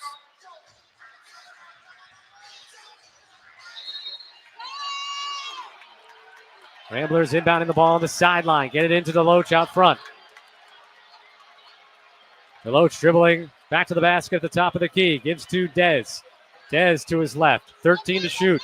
Dez trying to turn the corner. Gets into the lane to the hoop. Will score it with 26 seconds left. 78-77. Ramblers have to foul. Got a foul. Going after the backcourt, and Dez will foul Malachi Smith with 21.5 seconds left. Maybe took a few seconds too long there, but at worst, you're down 3 if both free throws are good with 21.5 left. Malachi Smith will go to the line where he's 4 of 4. Again, it's 59% on the year, so he's due for 1. He gets the full 2 shots here. Double bonus. Depends on the free throw, good.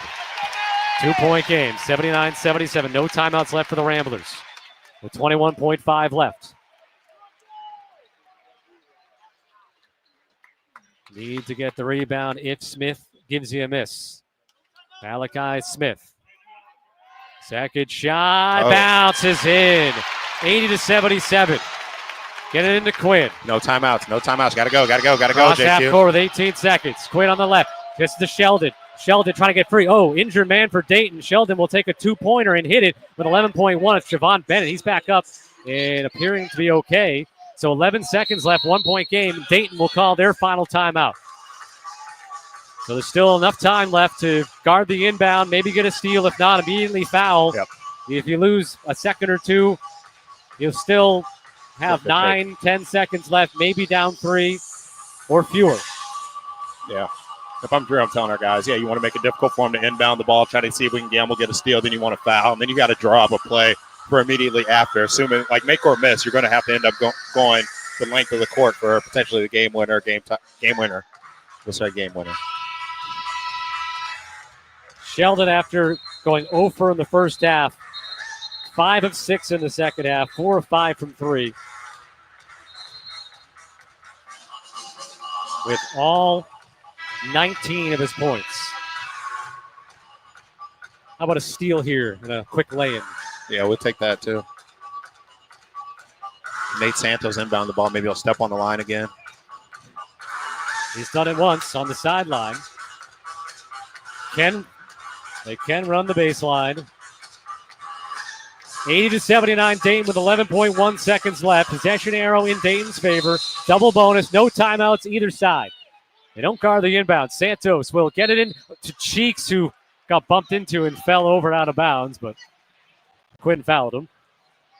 But that took 0.7 off the clock. Well, if you're not going to get the steal, that's about as good as you can do with the foul. It's Malachi Smith back to the line.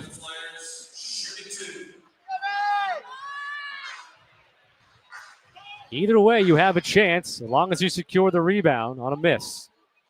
Smith, the first of 2 in the air. Nothing but net. Although with 10 seconds left with the Ramblers having to move the ball up the floor, fast pace, the 3-pointer might end up being the best shot here either way. Yep. And it's going to probably be necessary if this free throw goes in, which it doesn't. Ramblers get the rebound. 9 seconds left. 81-79. JQ off the dribble. He drives, contact, scores it. 3.7 seconds left. No timeouts left. 81-81. Loyola has to get back defensively. Shadow. Malachi Smith throws it to the rim. Laytong lays How does it in. that? Bro, what the? And Dayton wins. He made it. He got it off. He did. What the? There was 0.1 on the clock. How does that even? When Laytong laid it up and in. 83-81. Dayton wins in overtime. They'll look at it, garbage. but that seemed that's pretty. Garbage. It's over. Yep.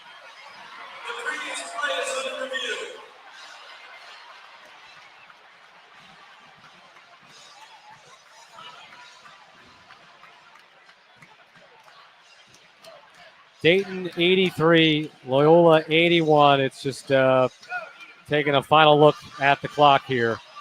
But that's going to be it. Just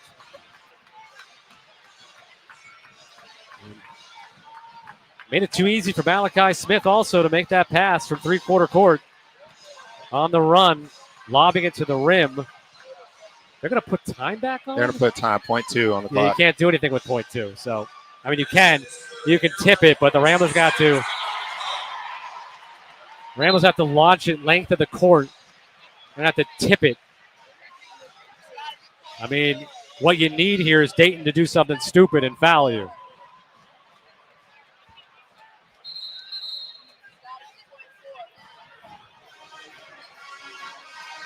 You need at least 0.4. I still can't believe that. That's just how it ends.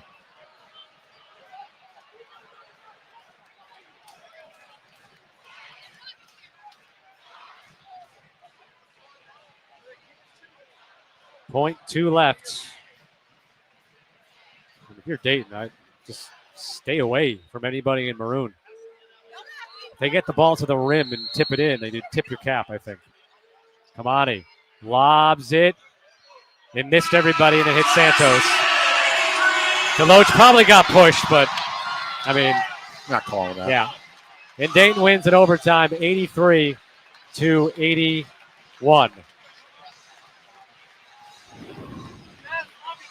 The JB Alberto's postgame show is coming up next.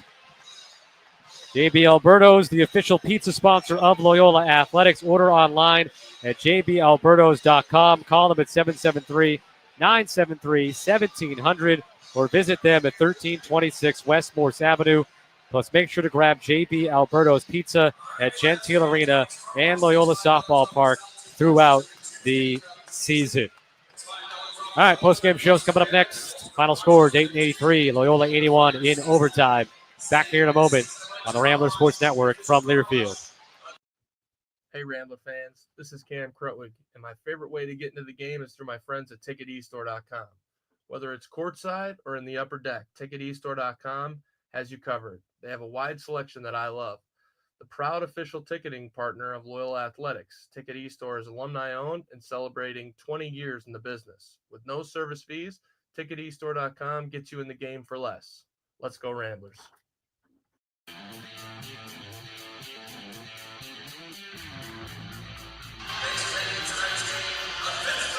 Today's game was sponsored by Pippin's Tavern, a downtown campus men's basketball away game watch party sponsor. Elevate your celebrations at Pippin's Tavern. Their event spaces range in size and are perfect for anything from an intimate gathering to a large corporate event. Visit pippenstavern.com to learn more.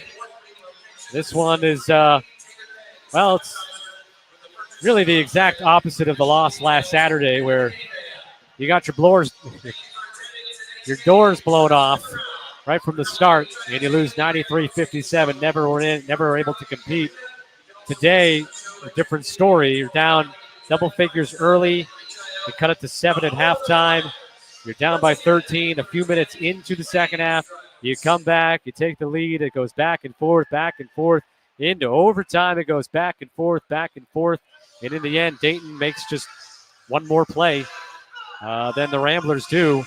And a play that we're going to look at on a replay and just say, how does that happen there at the end with I forgot how much time was on the clock when the tying basket was made, but around 5 seconds. Got an inbounds. Malachi Smith rushed it to about three-quarter court, a little bit closer than that, and then sort of on the run. At first I thought he was putting up a three-quarter court shot, but in fact, it was a pass all the way to the rim where they had the 7-footer Latong and Dez there at the rim. Yeah.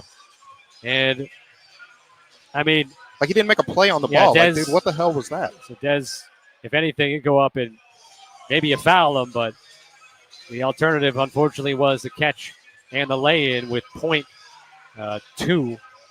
on the clock. And then Loyola obviously needed a miracle times 1,000 from that point with no ability to obviously to advance the ball in the front court with the timeout. They don't have that, obviously, in men's college basketball. And Dayton wins it in overtime, 83-81. It was there for the taking. Obviously, stings, hurts a lot. 2-3 now, the A10 record. Obviously, overtime, number 2 was on the horizon there if you make the play, so there's no guarantees, obviously. You go in the second half, second overtime, and you win. But hurts at the NCT, but they fought, down by 13, didn't fall into a shell like what happened last week against St. Joe's. It's weird, but this one, to me, hurts more than just losing by, you just got beat last Saturday. Today, it's like, man, this was a win that should have had. Maybe it's too strong, but very much could have had. No, it's a should have, Scott. we're right there to win this game. Even with the way we started, we gave up some easy buckets in transition, but even after all that, down the stretch, you got to play. You got an opportunity to come up with a defensive rebound. Instead of grabbing it, you watch the ball go out of bounds. You're trying to watch the ball go out of bounds, and instead Enoch Cheeks just comes in, makes a play, throws it off our guy's chest to get them an extra possession, and then he just hits a dagger 3 in the corner. And then just on that last play, that's got to be one of the worst endings to a game. And I've been obviously watching Loyola basketball, been a part of it very closely for the better part of a decade now. That's got to be one of the worst endings I've ever seen. And I'm very frustrated with the way that ended. And I'm just going to leave it at that. Yeah, it was both ends of it too. And it didn't, Deloach was in the area of Malachi Smith, but to a degree you understand he wants to stay away and not get caught with a ticky-tack foul, but kind of had his back towards him. If he had turned and faced and just got his hands straight up, makes that pass a little bit more difficult. Maybe deflects it, makes it that little. If he makes that pass perfectly with Deloach in his face and Dez challenging Latong at the rim and he catches it and scores it, then you say, well, crud. I guess. But I'm thinking that. So I'm thinking JJ's doing what we call a shadow. So typically that's when you're big. Yeah. It's when you're big is just playing an extra defense or helping out the primary guy guarding the ball just to make sure that they can't, in that situation, so Malachi Smith just can't get a full head of steam and get all the way into the paint. But again, just for him to be able to throw a full court dime and then just to watch the guy lay the ball up for the game on the line. That's just tough to swallow. PNC Bank is the official bank sponsor of Loyola Athletics. For more information, visit pnc.com. PNC Bank, National Association member, FDIC. Des Watson, after an 0 for 7 first half, goes 6 for 10 in the second half and ends up scoring 16 of his 18 points. Sheldon Edwards scores all 19 of his points in the second half. After going 0 for 4 in the first half, he went 7. Well, that math doesn't add up, but he had all 19 of his points for sure, and 7 of 10 overall for the game. 5 of 8 from 3. JD checked in with 19 points. He was a little bit more balanced with his scoring. 12 in the first half, 7 in the second half, and Jalen Quinn finishes with 10 points in this game. Ramblers end up turning it over 19 times for 19 Dayton points. Dayton turned it over 14 times for 14 Loyola points. Points in the paint were +2 Dayton, 36-34. Second chance points were +1 for Dayton, 10-9. Ramblers win the rebounding margin, 33-32, and had one more offensive rebound than the Flyers did. Ramblers end up making 12 three-pointers in this game, but 12 of 29, 9 of 14 in the second half, and then 1 of 3 in the overtime as well. It's the first time this season the Ramblers lose when scoring 9 or more three-pointers and while shooting above 40% from 3 in the game as well from 3. Ramblers end up shooting above 50% for the second straight game, or 50% or better, 51.7%. Dayton shoots 47.4%. And it's Enoch Cheeks. Enoch Cheeks without 26 points, 6 of 9 from 3. Nate Santos is held in check with 7. Javon Bennett, he ends up scoring 15, which is 6 above his average. Malachi Smith scored 15, 4 above his average. Of course, he played in overtime, so 5 more minutes to score above your averages. And Latong, who had the game-winning bucket, 11 points. And he came in averaging 5.5 a game. And between Malachi Smith ended up missing 1 free throw late there, but a 59% free throw shooter, he went 7 of 8. And Latong, a 59% free throw shooter, he went 5 of 5 in this game. So free throws overall, Loyola only took 14, 9 of 14. And Dayton was 21 of 27. So the Flyers get 12 points more at the free throw line in a game that you win by 2. And you had 4 more three-pointers than them. So you were plus 12 in the three-point category, but minus 12 at the free throw line. And then obviously just 1 extra bucket there at the end for the Flyers to win it 83-81. The Ramblers now 2-3 in the A10, 11-7 overall.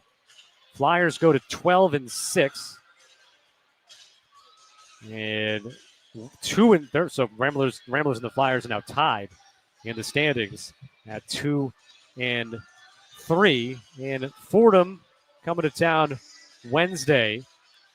And a chance for, obviously, Fordham having their struggles, going to be without their head coach, coming on the road. They're 0-5. Obviously, today there's a lot of good things that happen in this game. And it's going to take a little bit of time to recover from it, but a chance to bounce back on Wednesday. All right, today's post-game comments with head coach Drew Valentine are brought to you by Loyola alumnus Dave Kupiak of the law firm of Kupiak and Martin. Kupiak and Martin specializes in state and local income, franchise, and sales tax matters. Contact them at 312-632-1022 or go to kupiakandmartin.com. Okay, the head coach Drew Valentine with us. Coach, the team was down by 13 just a couple of minutes into the second half. Able to battle back, turn this game into a back-and-forth seesaw affair as it went on. What was different about your team's performance today here in a hostile environment as compared to what happened last Saturday against St. Joe's? Yeah, I mean, first of all, players make plays like some of the plays that Sheldon, JD, Dez, JQ, like some of the plays that they made. Miles defensively, how he was affecting the rim. Like Miles had 4 blocks again today. Like he waited a little too long to turn it on, but he looked a little more like Miles today. So that's the first thing. Give our guys credit for having the confidence and belief in themselves to make the plays.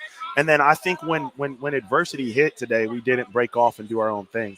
We executed and we tried to play within ourselves and play within the offense. So that's our biggest thing, right? Is that and is just staying together and believing in the fabric, the identity, the culture of this program. And it just felt better today. Watching a group that was competing together and that was losing themselves in the fight, yet also playing with a ton of passion and intensity. So obviously, I'm not a guy that just is going to say, "Oh man, that was great," because no, like we should have won this game. But I do think we are taking steps to get better and grow, and that's what you want to see your team do.